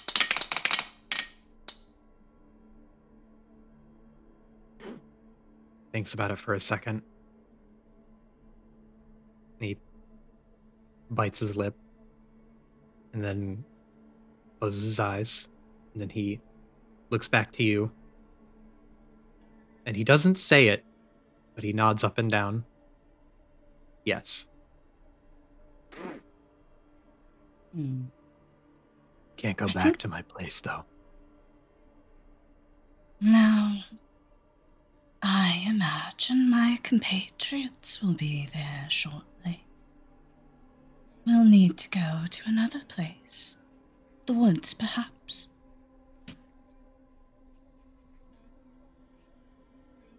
You can see him, like, just nervously hesitant at the mention of the woods.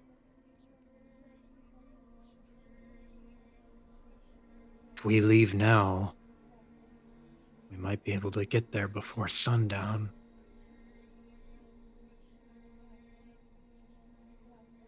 Yes, a clever man like thee always has some sort of alternate plan.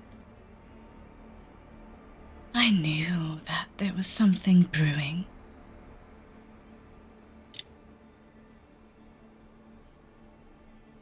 He hooks his thumb over his shoulder, not really pointing to anything, but you can see there's a bag behind him. Didn't bring a lot of camping stuff, but I brought enough. I was gonna leave town.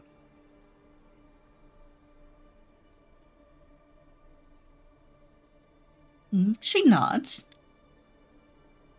Then, let us leave town.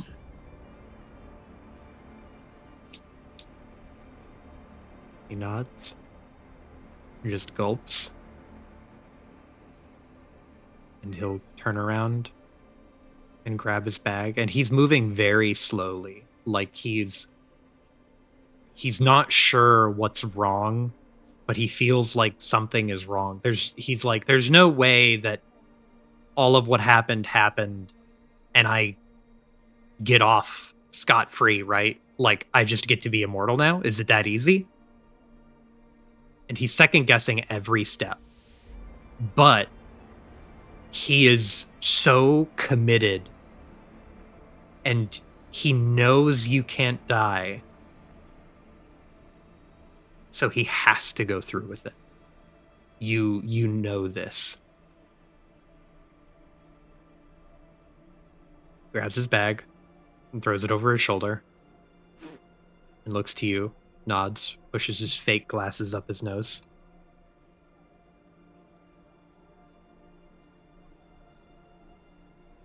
I think she looks to him and nods and smiles very, very wide. And I think that when the light hits her eyes again, there's just this quick little glint. And she takes his arm again.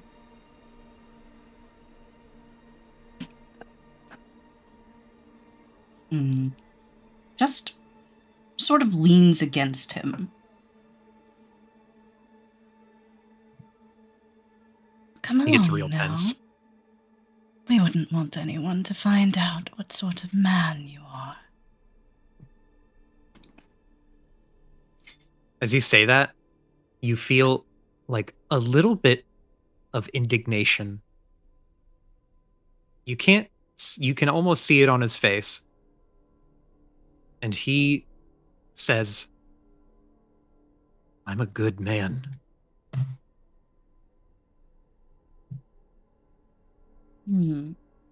Just keep smiling. Men are a wicked race. And 'tis true you are very talented. Ambitious, a trait to be commended.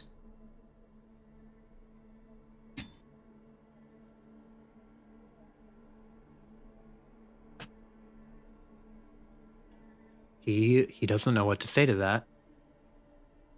Lloyd is not known for his way with words, but he hears you and gives you a look, like a nervous look.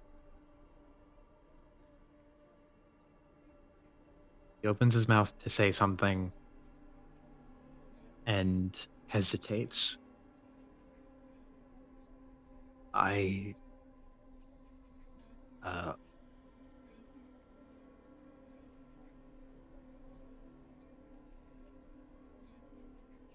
If you spend your hero point, if you spend your last hero point, I will tell you what he was going to say. The temptation! You fucker! Yep. You know what, Joe? Let's see what fucking happens. I'll spend my last hero point. I'll play your game. The gesture, the posture, and the look on his face of like conflicted nervousness and fear. He was about to say, "I'm sorry." Oh, man.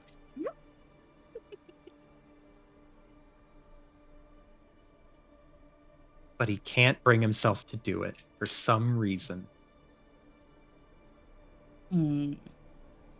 I think she will just squeeze his arm a little bit as she senses this.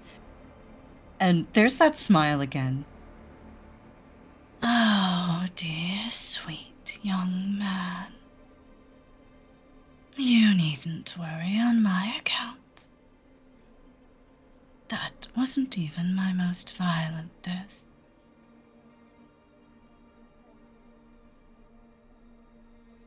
Kind of smiles, almost weirdly, bizarrely comforted by that.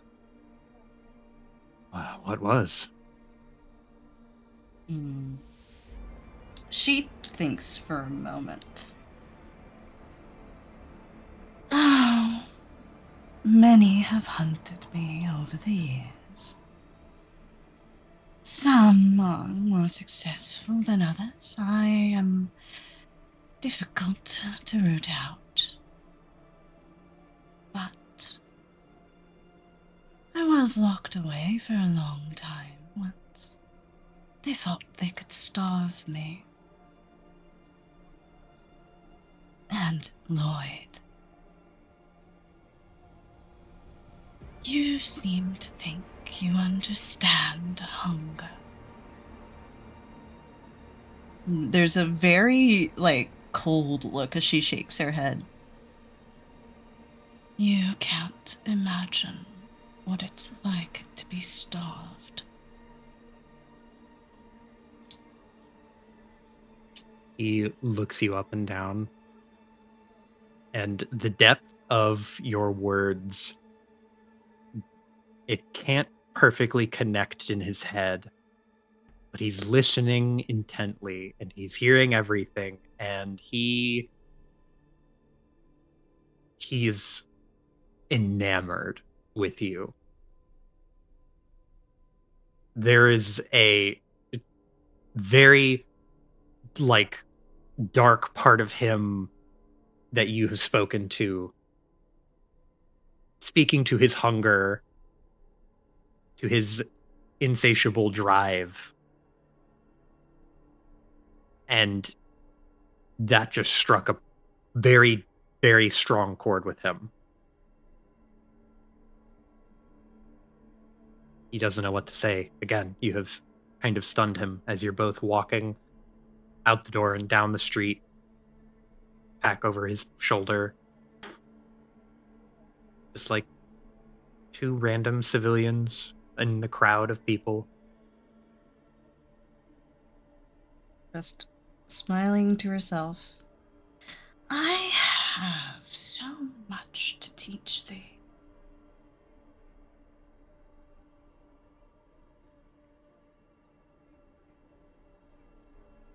And she'll go along with him.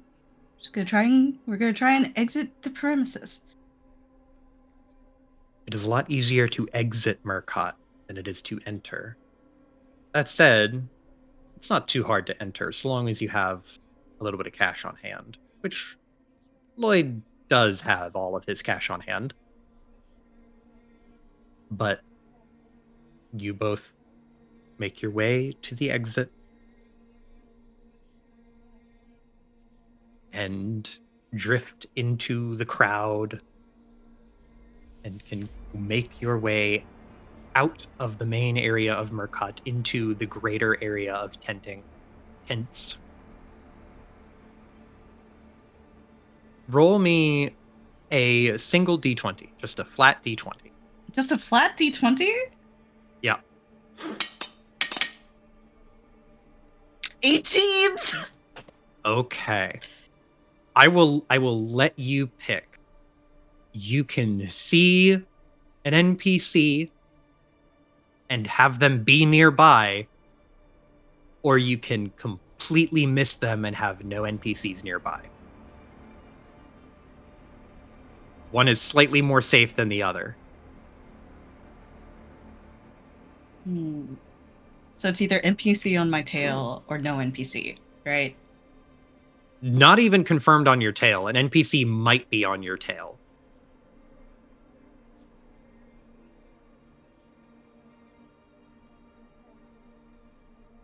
I think It's I'll really choose just an opportunity for you, like, do you want to spice up the drama by having an NPC potentially see you and this dude walking out? I It don't would be get to know very which difficult. NPC, right? Correct, you do not.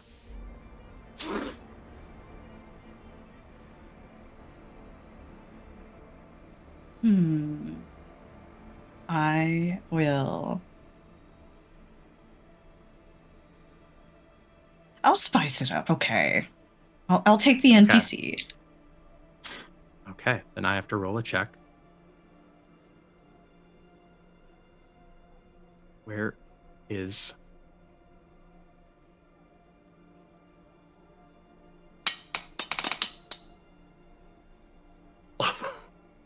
Okay. All right.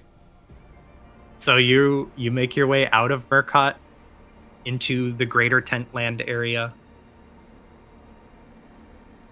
And you disappear out to the edge of the wood. The nearby woods.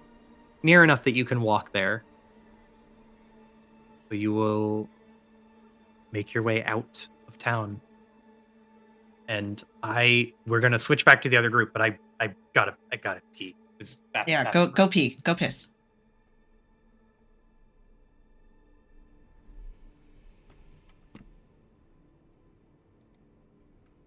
Go piss, girl.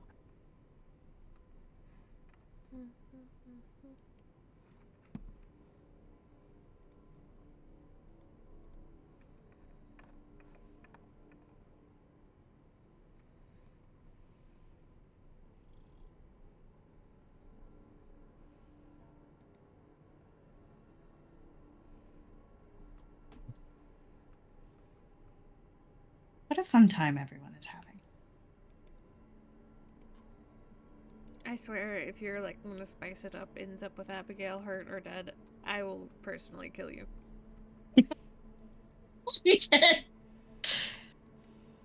I'm hoping. Look. If I could pick, I would not pick Abigail. Well, if it's Abigail, then chances are there's also a Hylas. That's true. Hylas is in no state to be able to deal with Aang.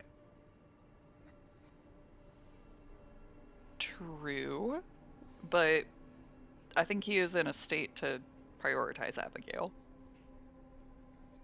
And Like, her safety, Abigail at least. isn't gonna fucking, like, dive in front of him, too. They're both self-sacrificial stupids.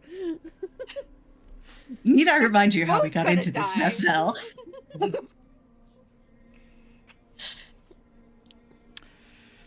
How did it all start? It Where all would you started. consider the beginning?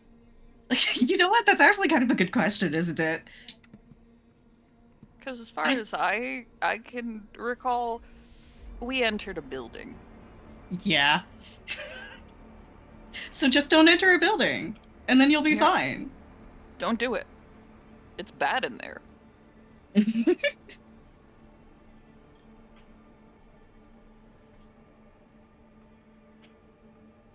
Don't enter buildings. Don't go to places. Do not go to places.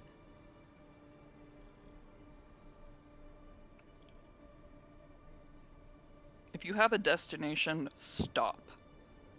Simply do not. I want snackies, but I don't have any snackies.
Okay, I'm back. Welcome back. Is everyone else here? Are we good? I've not heard I'm a here. Cody or a Charles. I'm here. Okay. So the other group, you guys head back to Crooks, where you left Hylas and Abigail. As you're walking outside with your handful of stuff, yes? That I was gonna have Willow wait there until, because we sent Hylas and Abigail back to the Knight's Inn. Oh, I thought they were staying there. No, we sent them back to the Knight's Inn, so Willow, at least the way I thought it was gonna stay at this spot until the boys arrived. So they Gotcha, could see what okay. happened. I got you. Okay. Then we will get to Hylas and Abigail in a minute. You guys wait there. It'll take probably another 45-ish minutes, but the boys will get there right around the 2 o'clock mark. Both boys present, though they are not coming together. You see one, and then around the corner you see the other jogging. Malik arrives just like a few seconds ahead of Vincent. We see who's the faster one. But as they both arrive, Malik puts his hands on his hips and blows some hair out of his face. Hey, find anything new? That would be a rather large understatement. She'll wait until Vincent is there and Vincent has caught his breath. I imagine she is sitting up front, because she's probably spread everything out that she can find in the front room, because the front room was not objectionable. Yeah. Just it's all downstairs. Well, there's a body in the back, and the rest is downstairs. Not vampire, from what I can tell, but well, somebody that targeted a rather large number of weirdlings for scientific experimentation. I say scientific, it's rather a stretch with what he did. Both of the boys exchange a look at each other, and then look back to you. How bad? Very. Vincent exhales and takes out his cane. Well, let's go see what the damage is. There's a few jars down there. I don't know if either of you have the ability, but I believe it's blood.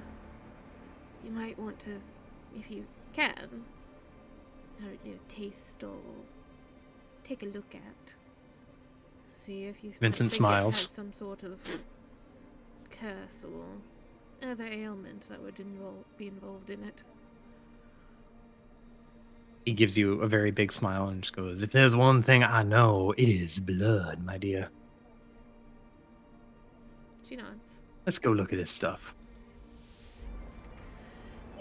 You two can go. I would rather not go back down there. Malik gives you a concerned look. You good? Let's just say that calling what he did science is being overly generous. This whole place, I'm going to make sure is burned down as soon as we find what we can use out of it. Malik his face kind of twists into a confused but empathetic frown, and he nods. And he looks to Vincent, tips his head towards the building. Come on, let's go get this over with, and then we can deal with the rest of this place. He pats him on the back. You got it, big man. And they both head inside the building. Are you going to hand it off to them, or are you going to stay here and wait for them to come back with their assessment? She'll stay and wait. I don't know if Michonne and Anissa want to stay and wait. Michonne, Anissa. Anissa's patient. She can wait. I am curious, unrelated but not. Uh, is Mary Shelley's Frankenstein published in this world? I think it was just a little too late. I Wasn't it think 1818? 1816, the year without a summer. No, so it could be. Yeah, it would be published. It would be very rare because it's pre-Weirdning. Okay. Thank you. I would like to thank Rasputina for the song that drilled that number into my head.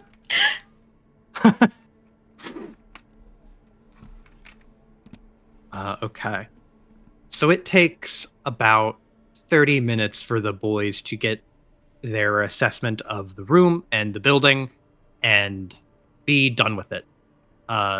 Vincent comes out and he is carrying 2 jars that have slightly different color of red to them. And as he's walking up, 2 jars under his arm and his cane in his other hand, he looks like normally he has this big stupid grin on his face, but as he's walking up, it is closed mouth frown of just disdain or disgust. It's bad. And as he walks up, he just shakes his head. Now that is a dark place over there. A little nod, and give his arm a little pat as he gets close enough. You can see my reluctance to go back in unless it was absolutely necessary. Malik, looking over his shoulder, just goes, I'm glad Madigan's not here to see this. No, smell it. I'm sure it's rather unpleasant for those with, higher senses. I'll say. And as he says that, his tongue will... There's a Vincent pause, will... and you see she is distracted by a question, but she does not ask. Vincent holds up 2 jars that are 2 mason jars that are slightly different tints of red, and he holds one up. Says, "Now this is blood. Kind of syrupy, sweet stuff too. Don't taste human, that's for sure. Don't really know what it is, but I'd say it's fresher than the rest of the stuff in there. So it must be recently poached blood. But this," and he holds up the other jar, "this is paint."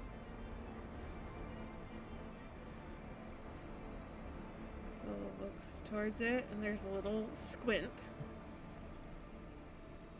And there's a little nod. Well, that does bring about another question. Not for you, though, I don't think.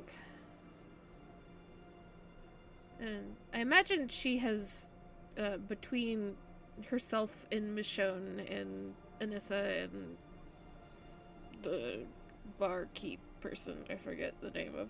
Kima. Yeah. Kima and Kenda. They have gotten the body out. And, like, the recently killed one. Just, Yeah. Covered with a sheet, like, in the alley beside the house. So that Yeah. they can be taken somewhere else. Well, there's something else you should be aware of. Now, so long as you're still sticking around and looking into things around here. She'll motion towards the body. Not sure who or what killed that man, but that's not the type of strength you usually see on a human.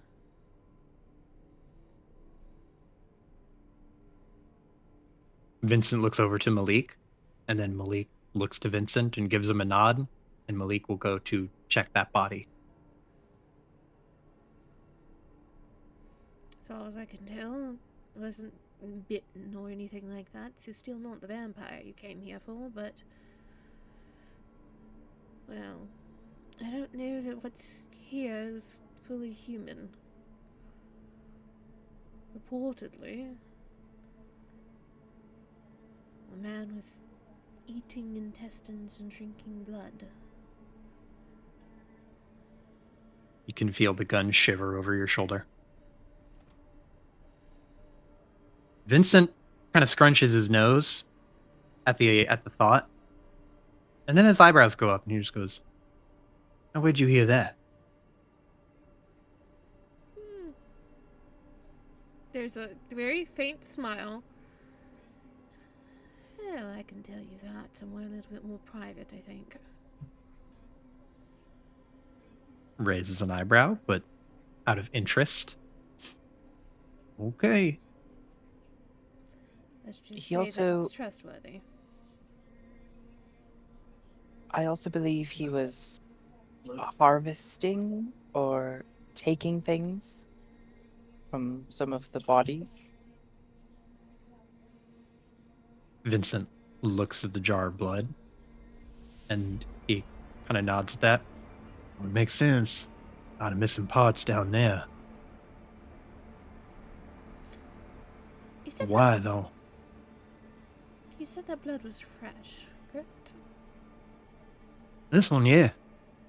I don't know if it's too much of a stretch, but if you have the blood of somebody, could you track them? He looks at it and tips his head back and forth. If they're bleeding, I can smell fresh blood.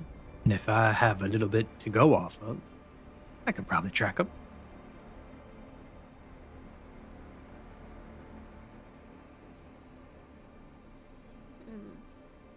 We'll look over to Anissa and Michonne. You two saw the wall of missing posters. Most recent before Angerard and Hylas was, well, several days old, wasn't it?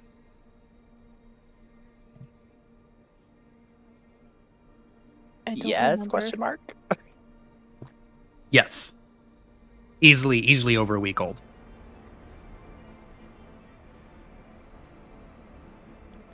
Look back to Vincent. And I'm assuming blood would not be that fresh if it was over a week old.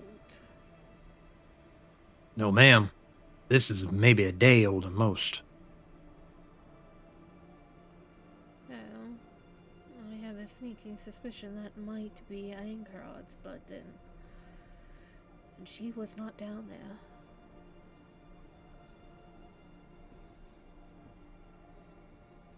You can see him kind of furrow his brow beneath his glasses. So you mean to tell me she just got up and walked away?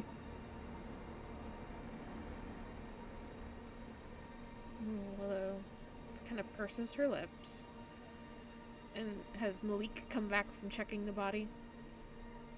Yeah, he comes back right about now. She'll kind of lower her head a little bit and looks between them. I'm sure that both of you are smart enough to know that she is not a weirdling. Vincent smiles and kind of shrugs in this mock surrender. I could tell from a mile away. Not sure exactly what you'd call her, but she does have a knack for survival. Though I think she turns out a little worse every time she must survive.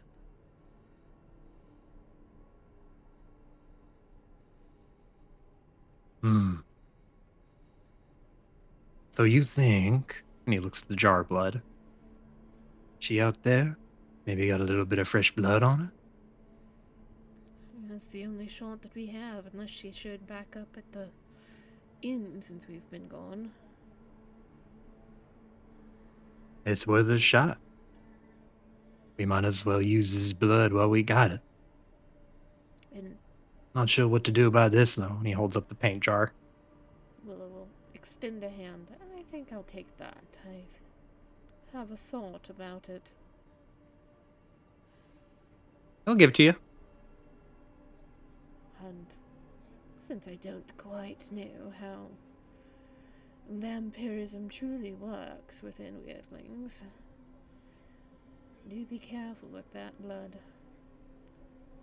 I fear that it has been infected by its own kind of vampirism. Vincent, he looks at it and nods, and then he'll turn to you and give you like a very traditional Vincent smile and be like, I think I'll be okay. But your concern is noted.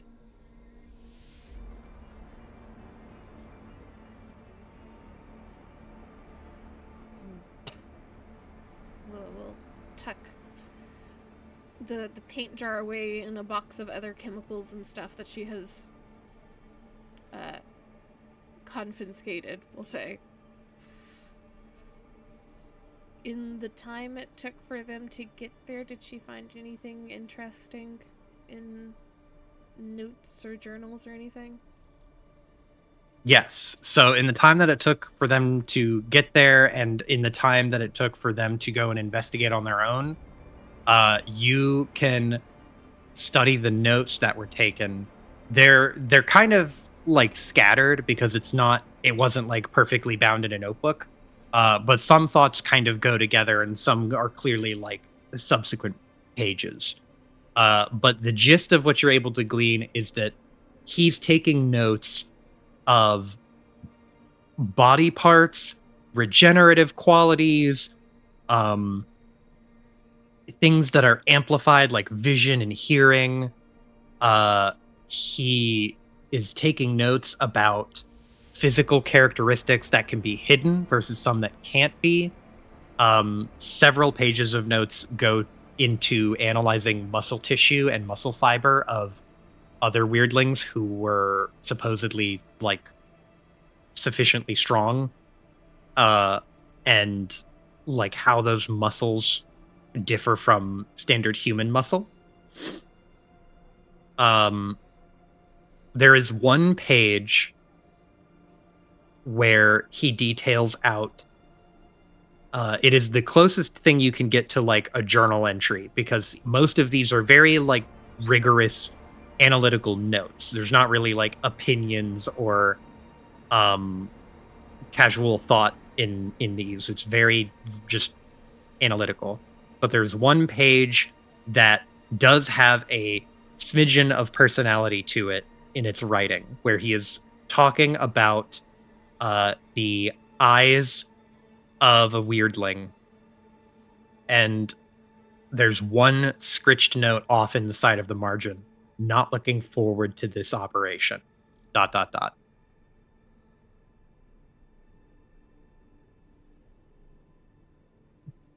think with all the notes and stuff, Willow would, if Anissa is game for it, try to figure out what defining features she might be able to glean from what he wrote down, so that Anissa might be able to piece together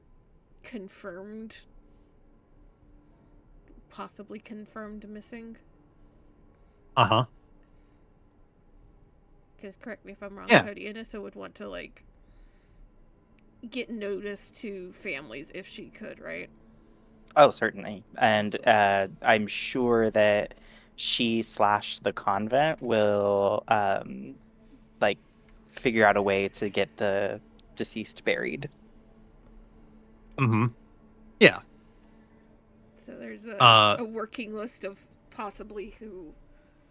I know a lot of them are dead or killed by Lloyd, but a working list of who's more confirmed at the very least. Yeah. So all things together, you can go through the notes and go piecemeal through what you have and what Anissa saw and the missing persons that you're aware of. That process will take like maybe an hour and a half of like sit down time, but you can like start that process while walking around and just like chatting and discussing it. What else was there? Was that Malik was going to comment on the wounds that the man suffered. And Malik like kind of looks at them pointing to the body and just goes, "That guy had his neck snapped in 3 places. Most of the muscle tissue is irreparably damaged. Throat's completely collapsed in. Whoever did that was stronger than an ox. Maybe stronger than me."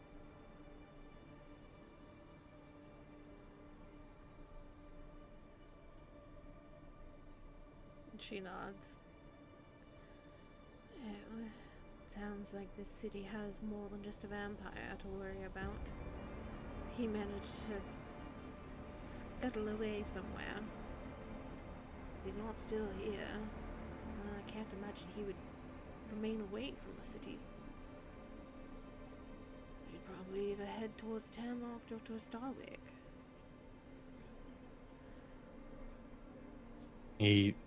Malik just kind of grimaces and shakes his head. "I don't know, but he won't stay in town long. If you can track at least the other victim, maybe we can find someone. Maybe not this guy, but something." And Vincent nods. "I'll do my best. You know I always do." Let me look at something. Okay. If somebody else wants to ask a question or do something, I need to research it really fast. Anissa? Michonne?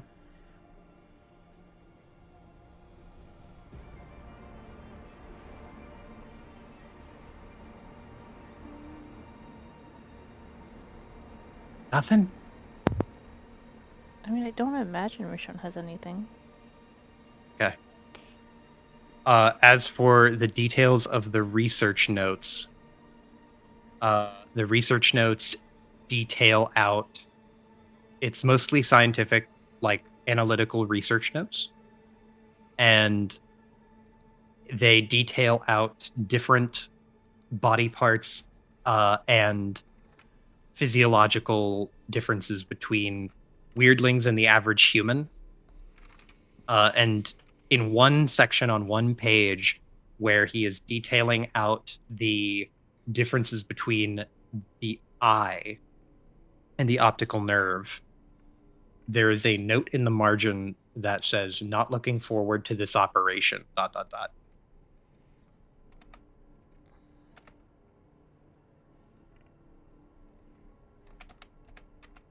And also, like, very interested in regenerative properties.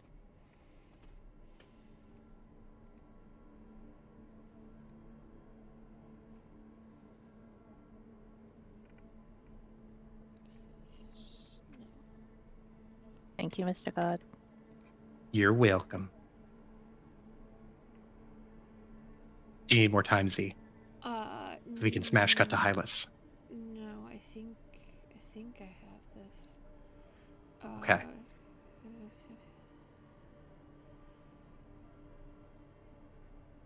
We're gonna take a gamble. A very big gamble. Mm-hmm. Let me just read this one more time because now I'm paranoid.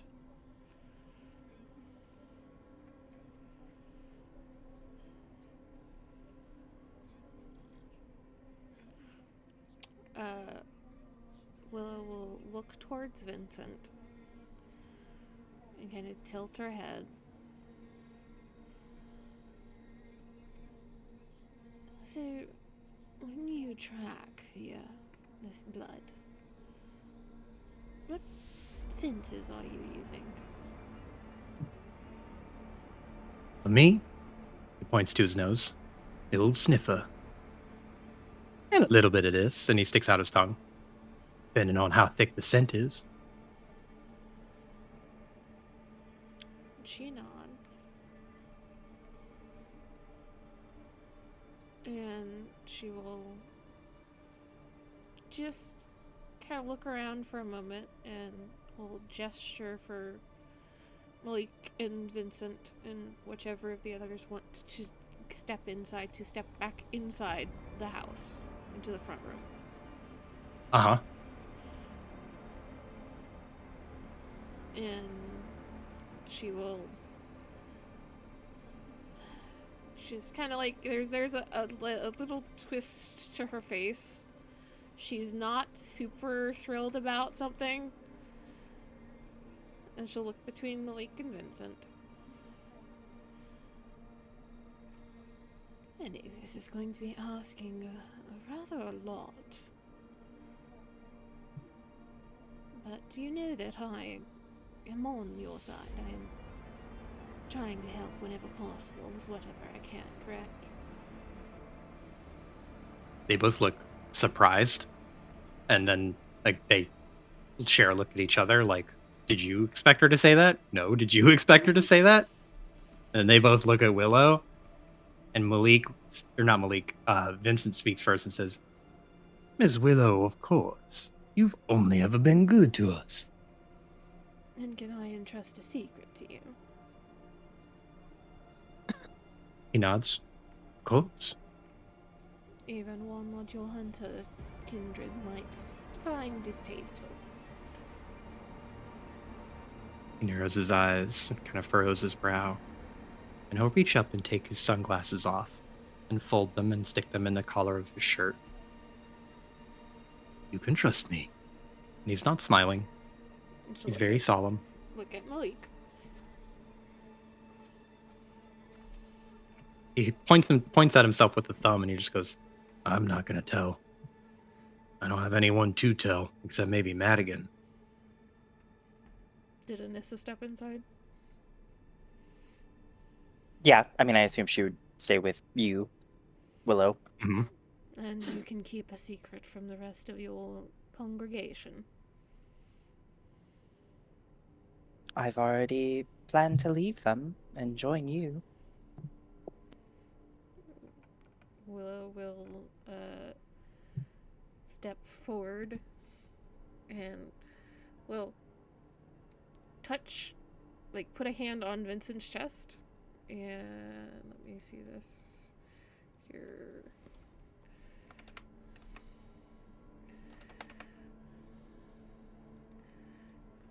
She will cast hyperfocus. Oh.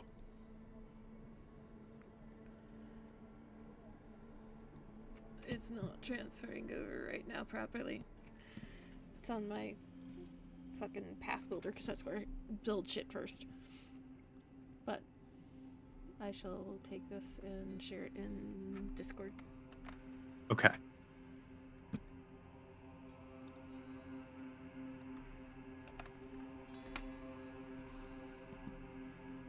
Hyperfocus. Spell 600. What a nice round number.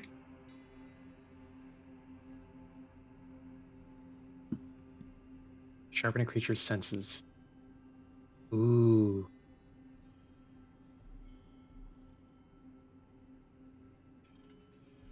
Cool.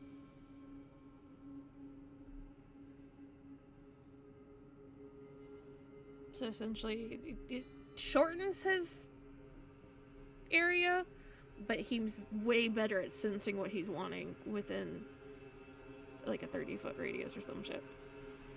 Uh-huh.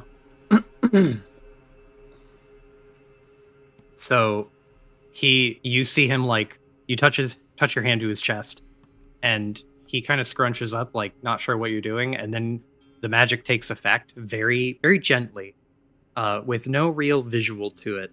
It just kind of, the energy just kind of lays on him, and he snaps upright, and you see his eyes go real wide. Like the blood red of his iris is like much more noticeable without his glasses on, and he stares at you like wide-eyed.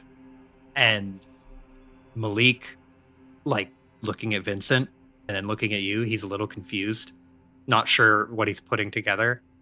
And then reads the expression, and then looks at you. And Malik he's the one to speak before Vincent. He points to Vincent and just says, "Did you just..." Yes, And he I'm a witch. does like Vincent opens his mouth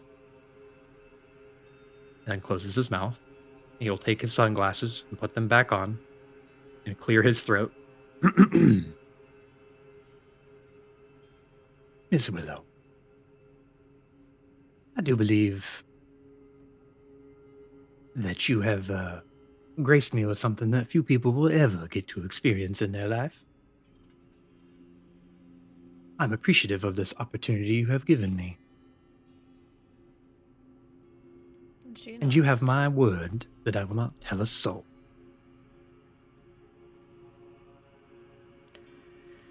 Please don't. I'd rather more people knowing about this than I ever wanted to. But in the moment, having the two of you as capable as possible, I think is our best bet. Malik nods. I agree. It's a good call. And thank you for trusting us. Can't be easy. And she nods. She says, please don't make me regret it in the future. I won't say nothing.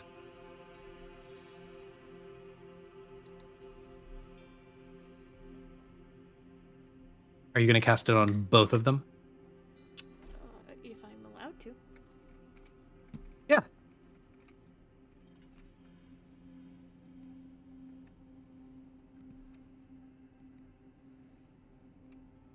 Not sure exactly.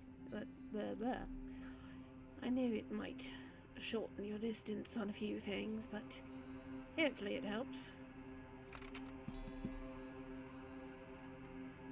Vincent will look to Malik, and Malik will look back, and they both focus in on the jar of Aang's blood that they have.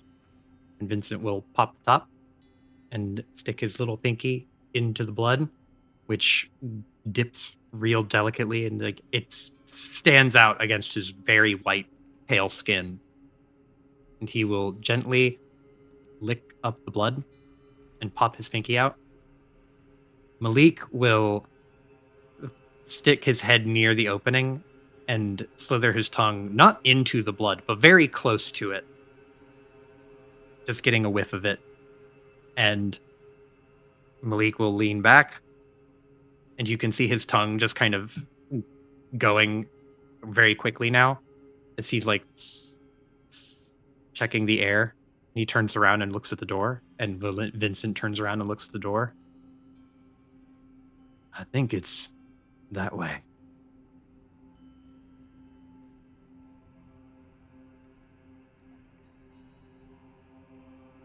And they're going to start walking out the door.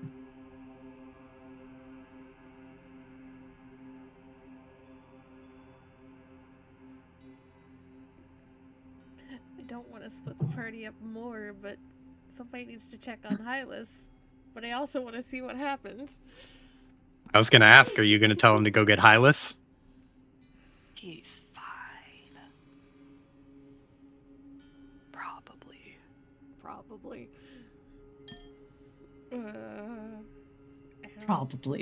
Would Michonne or Anissa like willingly go get Hylas? I mean, Anissa will. Yeah. Zell, the fucking wine tasting event is so fucking nefarious. Like, it's These are very nefarious times. At least as long as she can manage to keep up, because Willow is not particularly fast. She will try to keep in range of Vincent and Malik, I think. They're not moving extremely quickly because they kind of have to revisit the blood and then taste the air and sniff. Like it's a slow process, but they're going in a direction. but they kind of like meander slightly to the left and a little bit to the right. It's kind of like watching Scooby-Doo like sniff the ground and kind of walk in an S shape. Mm-hmm. Except it's two grown weird guys. And they're making headway. And Michonne and Anissa are gonna run to get Hylas. yeah, Willow would just have looked at them and said, I think, well, no, both of you might better go check on Hylas. Let him know what's going on.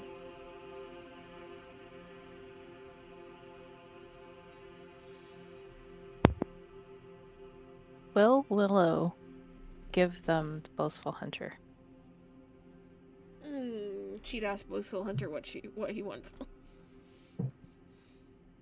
And you would tell the boastful hunter that they're gonna go get Hylas. Yes. The boastful hunter thinks about it for a second. I don't like changing hands so much. But I do want to get back to Hylas. I will go with them. Do you try to behave while you're with them? Yes. And let him know what you saw with Aang. He's very worried. I will tell him. She will give the boastful hunter to Michonne. Tell Michonne to be careful. Michonne, when you hold the gun, there's a moment where it's just a gun. You're just holding a gun. And then you feel like a tingling in the back of your mind that kind of resembles the feeling you get when you look at a person. The sensation you get when you see someone gesticulating with body language. Like you can read the body language of a gun, despite it not moving. You can interpret body language from it psychically. And the body language is like a gentle nod, and then what would be some kind of salutation, like a wave or a hand up. It's a pleasure to meet you, young man. Will you take me to Hylas?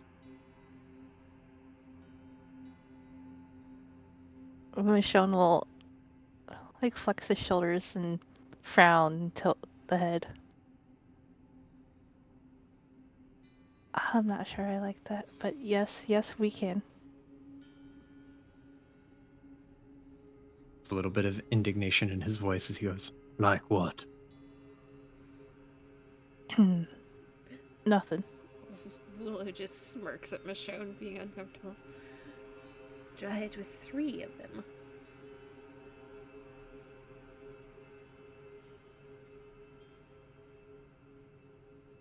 He'll Okay. just stare at Willow for a second.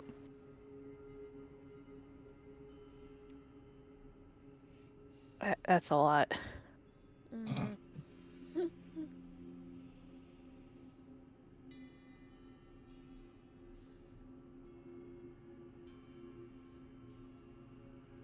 after brief pauses, you're like looking at Willow.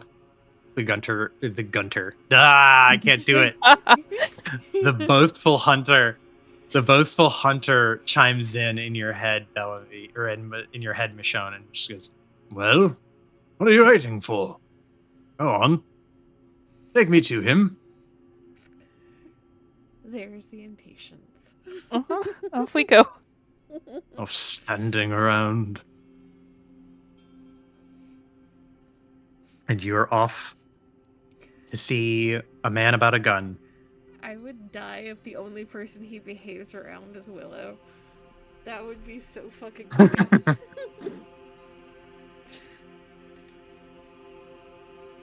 So while this is happening, Hylas, you have been carefully walked back to the Knight's Inn with Kima and Abigail, because Kima would have insisted that he help walk you back. Mm-hmm. That's kind. Hylas, like, I don't know, just about everything else in his life lets it happen. Oh. This walk back is Kima is trying to make conversation. He's very much just like, so aside from this, do you come to town often, or where are you from, or how about this? And he like Abigail is kind of awkward because she wants to talk to Hylas, but not Kima.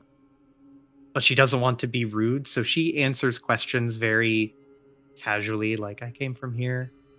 I don't know, town is nice. I'm staying at a convent. As close to monosyllabic answers as she can give. I think Hylas, for the most part, is pretty despondent. I imagine he kind of has one arm around Kimo, one arm around Abigail as he walks. Mm-hmm. Kind of maybe needing the full support. As I walk through town, are there like stalls set up? Yeah, there's food stalls, there's market stalls, there's all sorts of stalls set up. Hylas wants to keep an eye out for anywhere that might be selling a hat. Oh, there's several that you can see with various different hats and hat shapes. I think for the most part, his eyes are set far away, not really focused on anything. When he notices a place that sells hats, I think his head sort of raises in just slightly more intrigue than he had been showing before. And then he remembers he doesn't have his coat, he doesn't have his money. He kind of looks to Abigail, and his head like hangs again in that despondent fashion. When you look at Abigail, she looks back at you and she's like clearly focusing on trying to keep you upright and help with your arm over her shoulders, but she looks back at you and she gives you like a little weary smile. And then when you're like, if your head still sags, she would want to comment on it. She would say, "Oh, something wrong? Are you okay? Do you need to sit down?" He shakes his head, and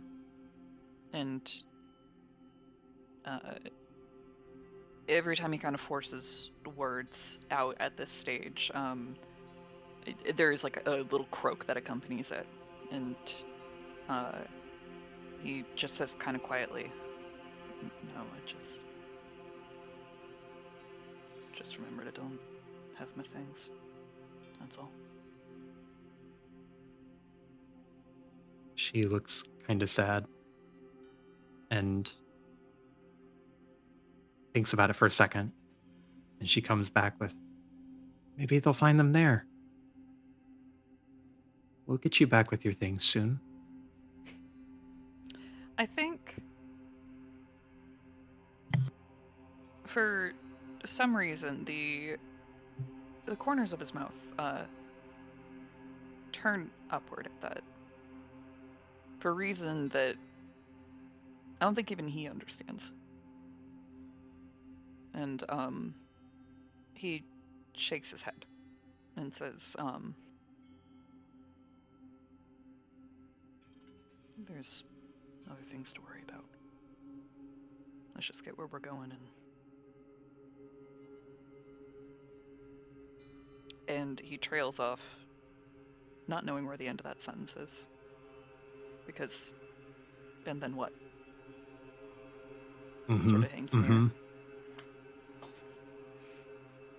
air. You let that sentence drop, and neither Kima nor Abigail know what to say after it, and they just let it hang too.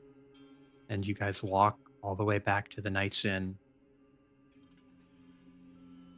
And as you make your way back there and get to the entrance and see the familiar sign where it all started yesterday morning. Feels like an eternity ago. But you walk in the front door. There's not really many people there. There's 2 people at the bar, on one like closer to the front and one tucked way in the back, just casually hanging out. You both go upstairs to your room that you have. Unless you wanted to stay downstairs. I assume you would go upstairs. Yeah, no. Away from people Yeah. is good. Yeah. I Kima want helps you. to stop seeing people. Yeah. Abby would say. Kima and Abby help Hylas up the stairs and to the room. Abigail fumbles with the keys and drops it and grabs it and then kind of fails at aiming it and then gets it in the lock and opens the door. I think And Hylas sort of reaches out a reassuring hand, just kind of barely touching his fingertips to like her shoulder or her back, around there. He retracts it pretty quickly, being unsure about how to follow through that sentiment. But it's there. Kima will guide you inside and sit you onto the bed. Abigail, at this point, she's doesn't have your arm over her shoulder, and she's just letting Kima do like the majority of the work, which he was kind of already doing. But he guides you over to the bed, and then will set you down and kneel in front of you. You need anything else? It's a long walk. I can bring some food and drink up. Now that he mentions it, is Hylas feeling hungry? That's up to you. Yeah. I think still a little bit out of it. He nods. Kima smiles, feeling better that you accepted the hospitality. Pat you on the leg. And as he walks by to Abigail, he whispers something to Abigail and heads out.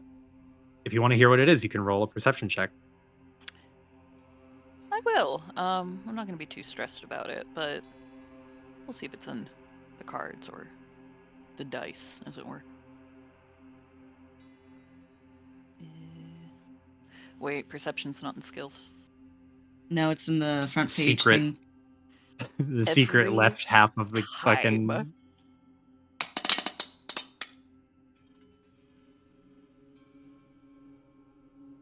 It's not that big of a 8. deal. Okay. Yeah, you are too focused on the moment, like just sitting in bed and too in your own head about everything to hear the little exchange that Kima and Abigail had. But Abigail, once Kima walks away, he steps out, closes the door. Abigail will open the window and let some light in, light a candle by the bed just to be safe, and will come over and she'll kneel down in front of you so that she's like her eyes are slightly below your eyes. There's not really another chair to sit in, so she's just kneeling in front of you so that she can look at you and be like across from you.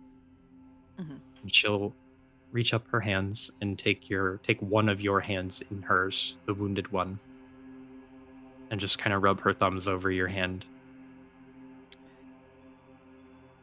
He winces slightly. I think it probably stings to move that arm, like, at all.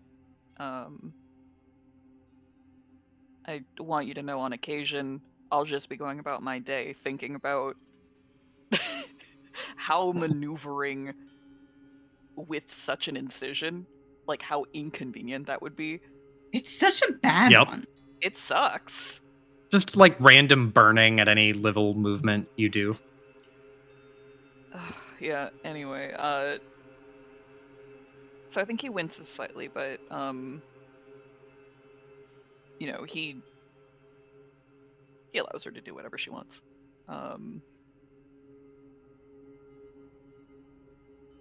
I think with the stranger gone, there is some presence that returns to Hylas's eyes. He's able to focus on Abigail just slightly. And I think what comes out of his mouth is, "You okay?" She looks like caught off guard, doesn't know what to think of that, and like shakes her head and closes her eyes. Goes, "Yeah, I'm okay. Are you okay?"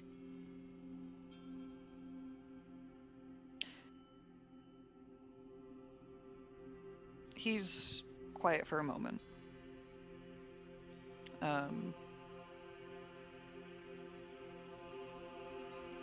He's not somebody who talks or opens up, and I think in the time that they knew each other before meeting the party, that small window of time, that trait of his was probably apparent.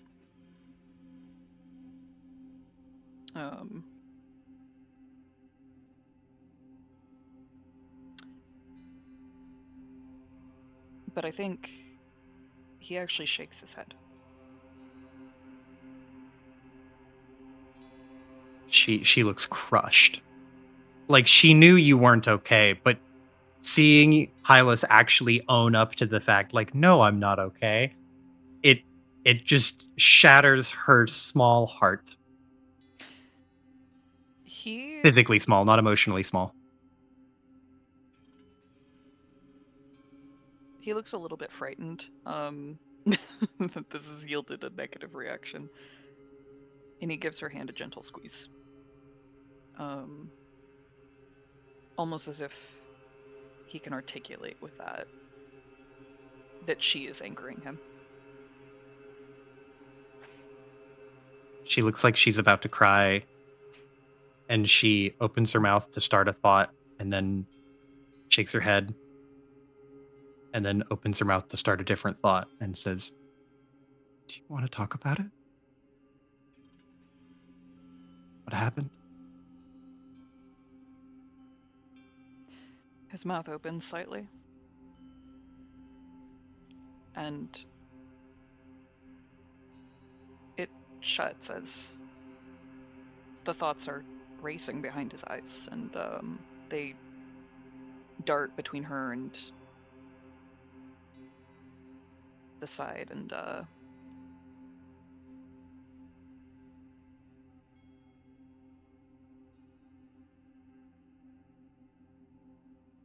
I think he opens his mouth again.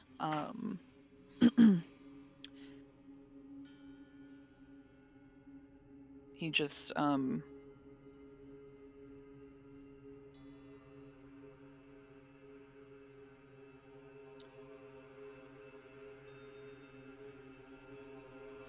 he looks like he's about to say something, and like he cuts off his own thought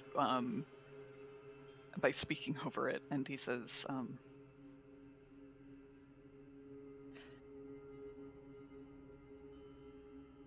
you sure you want to hear it?" She kind of good story. She bites back at that, or bites her lip at that, and you can see her really think about it. Like, does she want to hear this?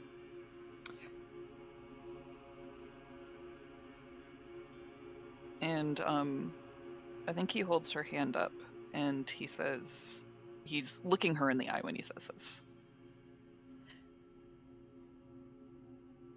And he says, "I'll tell you if you want to know."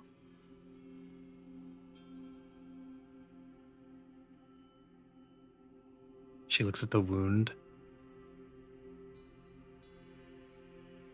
Roll me, Hylas, a flat d20.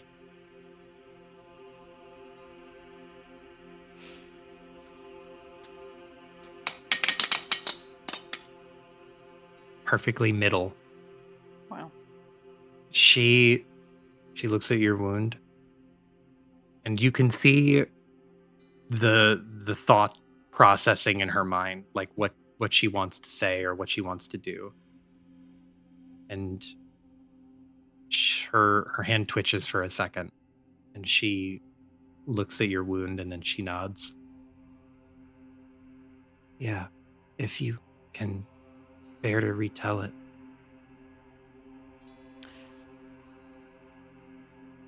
He's gonna try. How far does Hylas get before he breaks down or can't do it?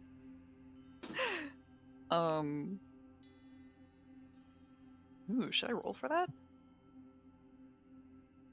I imagine if you wanted a strictly mechanical thing, I think it would be a will save. That says to save my dudes.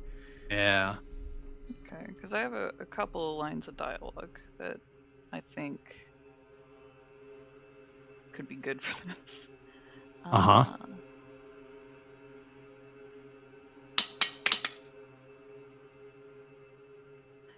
Not that far. Whew. I think his wording's a little bit all over the place. There is an honest effort to give Abigail what she said she wanted, which was the story. But the words sort of come out out of order, a little bit incoherent at times.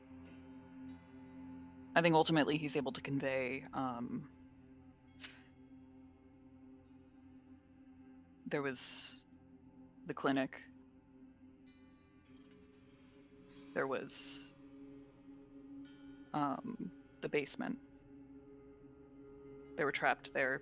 They were, I don't think he says drugged, but there were chemicals. You know, he did this to others. He can't even count how many. He doesn't know.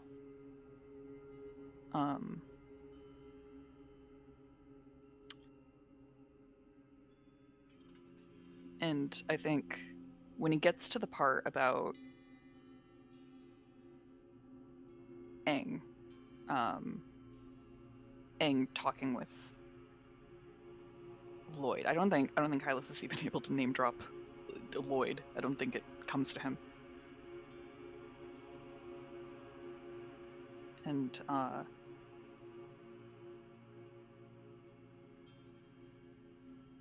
Hylas says, it's my fault. We were in that mess. We couldn't get out. It was my fault. It's just like that man with the tree in him. I lost my nerve. I don't know. I couldn't kill him. He pauses and something flashes across his eyes, like he's found the next couple of words. I didn't want to. Not until it was too late. He's starting to shudder. And he gives Abigail this pained expression. His eyes are soft but full of anguish. He looks at her and then looks past her. Still holding her hand and squeezing it like it's in anger. But he isn't looking at her when he says, I couldn't make the right choice. I couldn't make any choice. Now Aang's.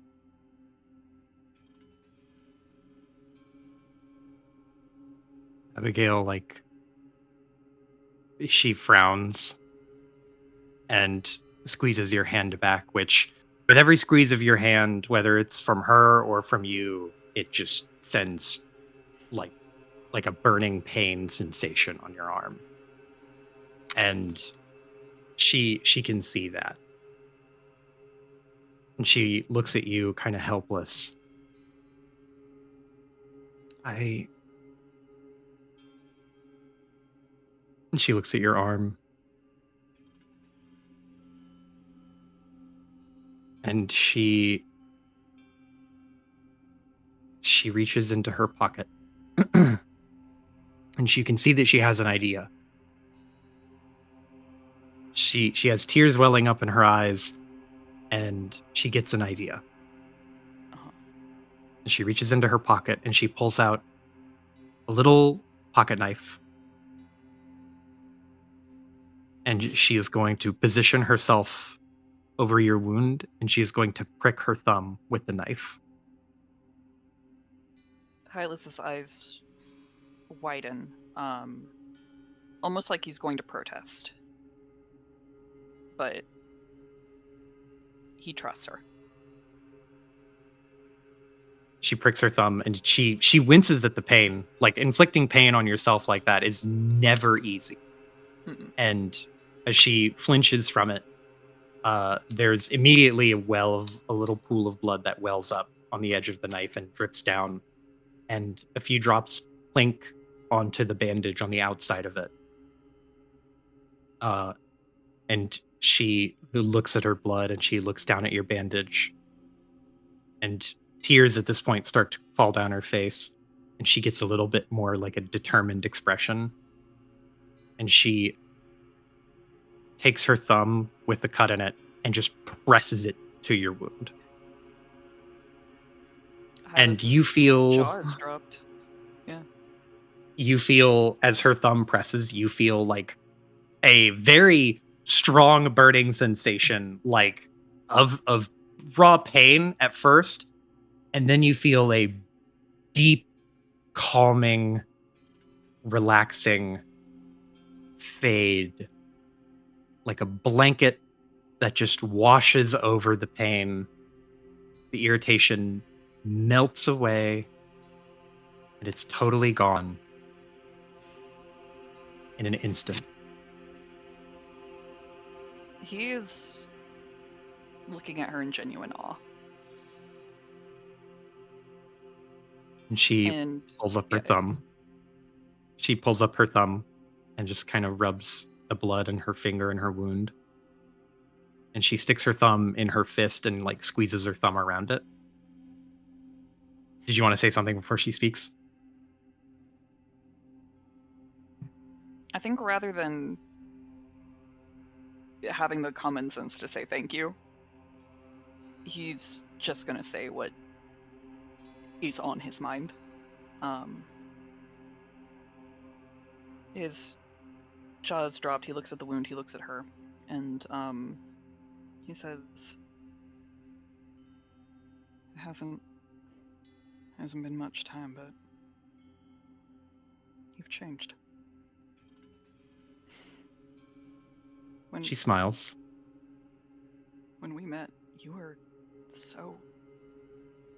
And he squints. Not really sure how to describe it. Back then, he said something. You were always running. You were tired of it. And he takes her hand again.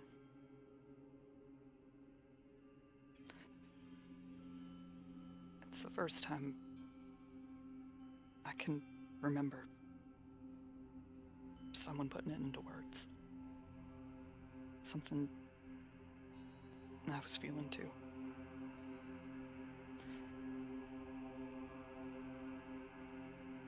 I didn't think of it much then, but then you met the others and you were with them, and you're like someone else now. He shakes his head. You stopped running.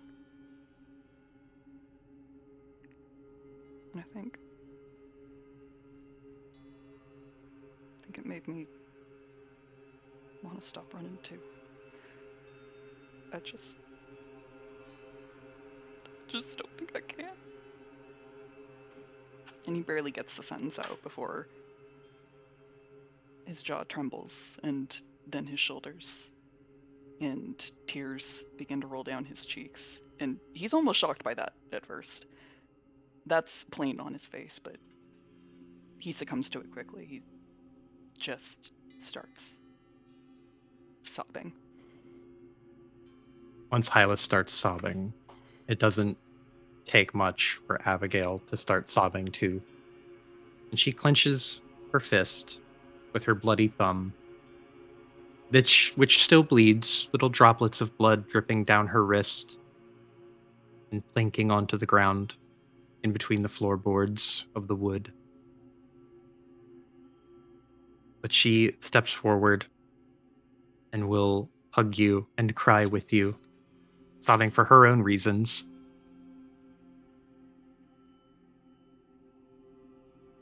Kima at some point. Fully. Oh, sorry. He is not used to hugging, but he is able to return the gesture, and he is just fully like head buried in the shoulder, like letting it go. Mm-hmm. The door props open. Neither of you notice, but Kima props the door open and sees something going on, sees both of you, doesn't think he should intrude. So he carefully sets the food nearby and will slip out the door and close it. Do we notice him? If you want to roll, I'll give you a -2 on your perception check. Yeah, this is like super minor. So it Uh-huh. won't be perception -2. Okay. Now you roll super high. On a 19. Hylas is vulnerable, and his survival instincts are kicking in. No, nobody can see me cry. Heightened awareness of like, I'm vulnerable right now and I have to know if somebody sees me. Yeah. I think kind of in shock. His arms tighten around Abigail, but he notices Kima and goes, bandage.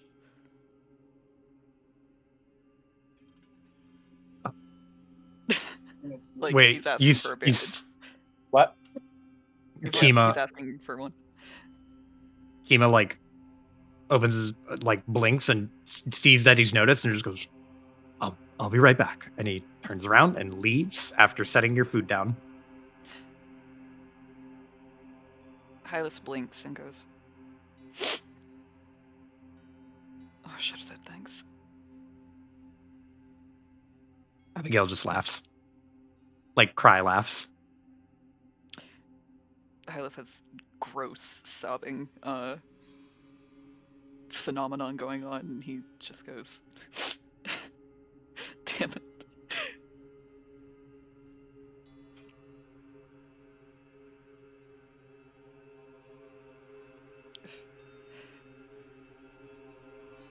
I'm sorry.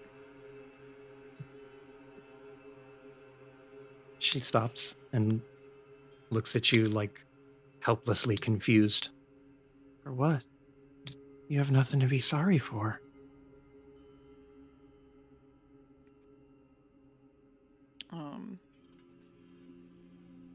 He puts a bit of distance between them, just so he can like look at her. He goes,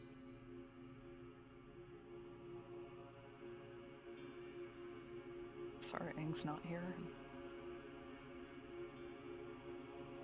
I'm sorry, Big's in town.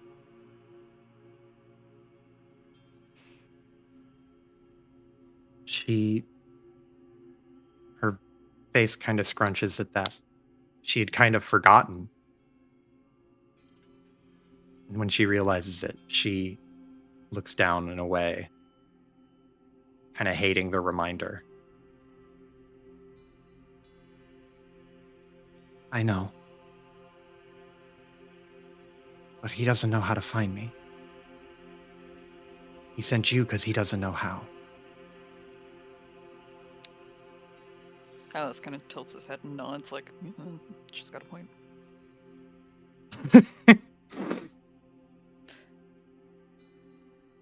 And I think he says,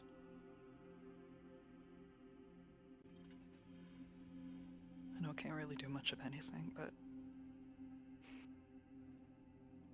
if this is where you've decided to stop running, then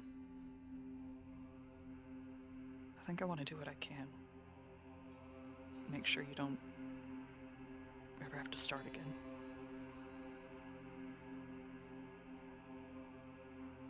She stands up, which puts her about a head above you as you're sitting on the bed. And she'll lean over and give you like a top-down hug. And she'll pat you on the back and say, "You're a good man, Hylas."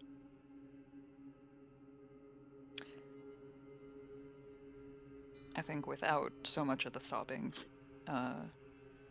sort of a second wave of the tears roll down his face.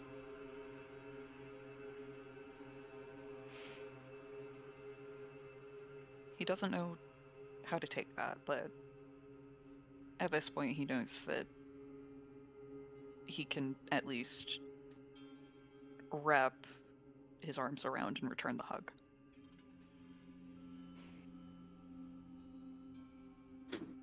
You hug Abigail back. And it takes a minute for Kima to return with a bandage.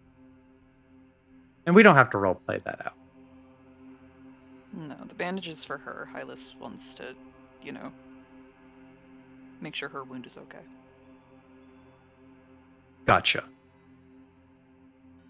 And as you sit there, having this nice moment with Abigail, with her blood dripping down through the floor into the ceiling of the next room and down through that into the floor of the first story, and then dipping into the wood between the first story and the foundation and into the ground. With Aang heading off into the woods with Lloyd, and with the others soon to be hot on the trail, hopefully. I think we'll have to end now. End it here.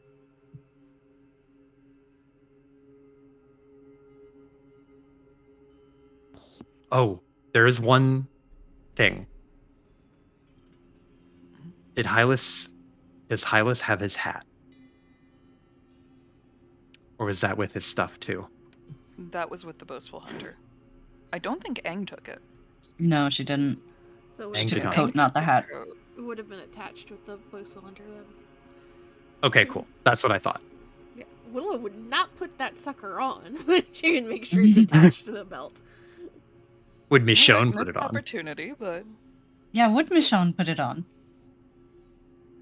Hat? Yeah. Yeah. And mess up his hair? fair. That's true. That's true. I feel like he spends so much time on that every morning. Do you think he does, Charlie? He does. It's gonna take us another fucking Yeah.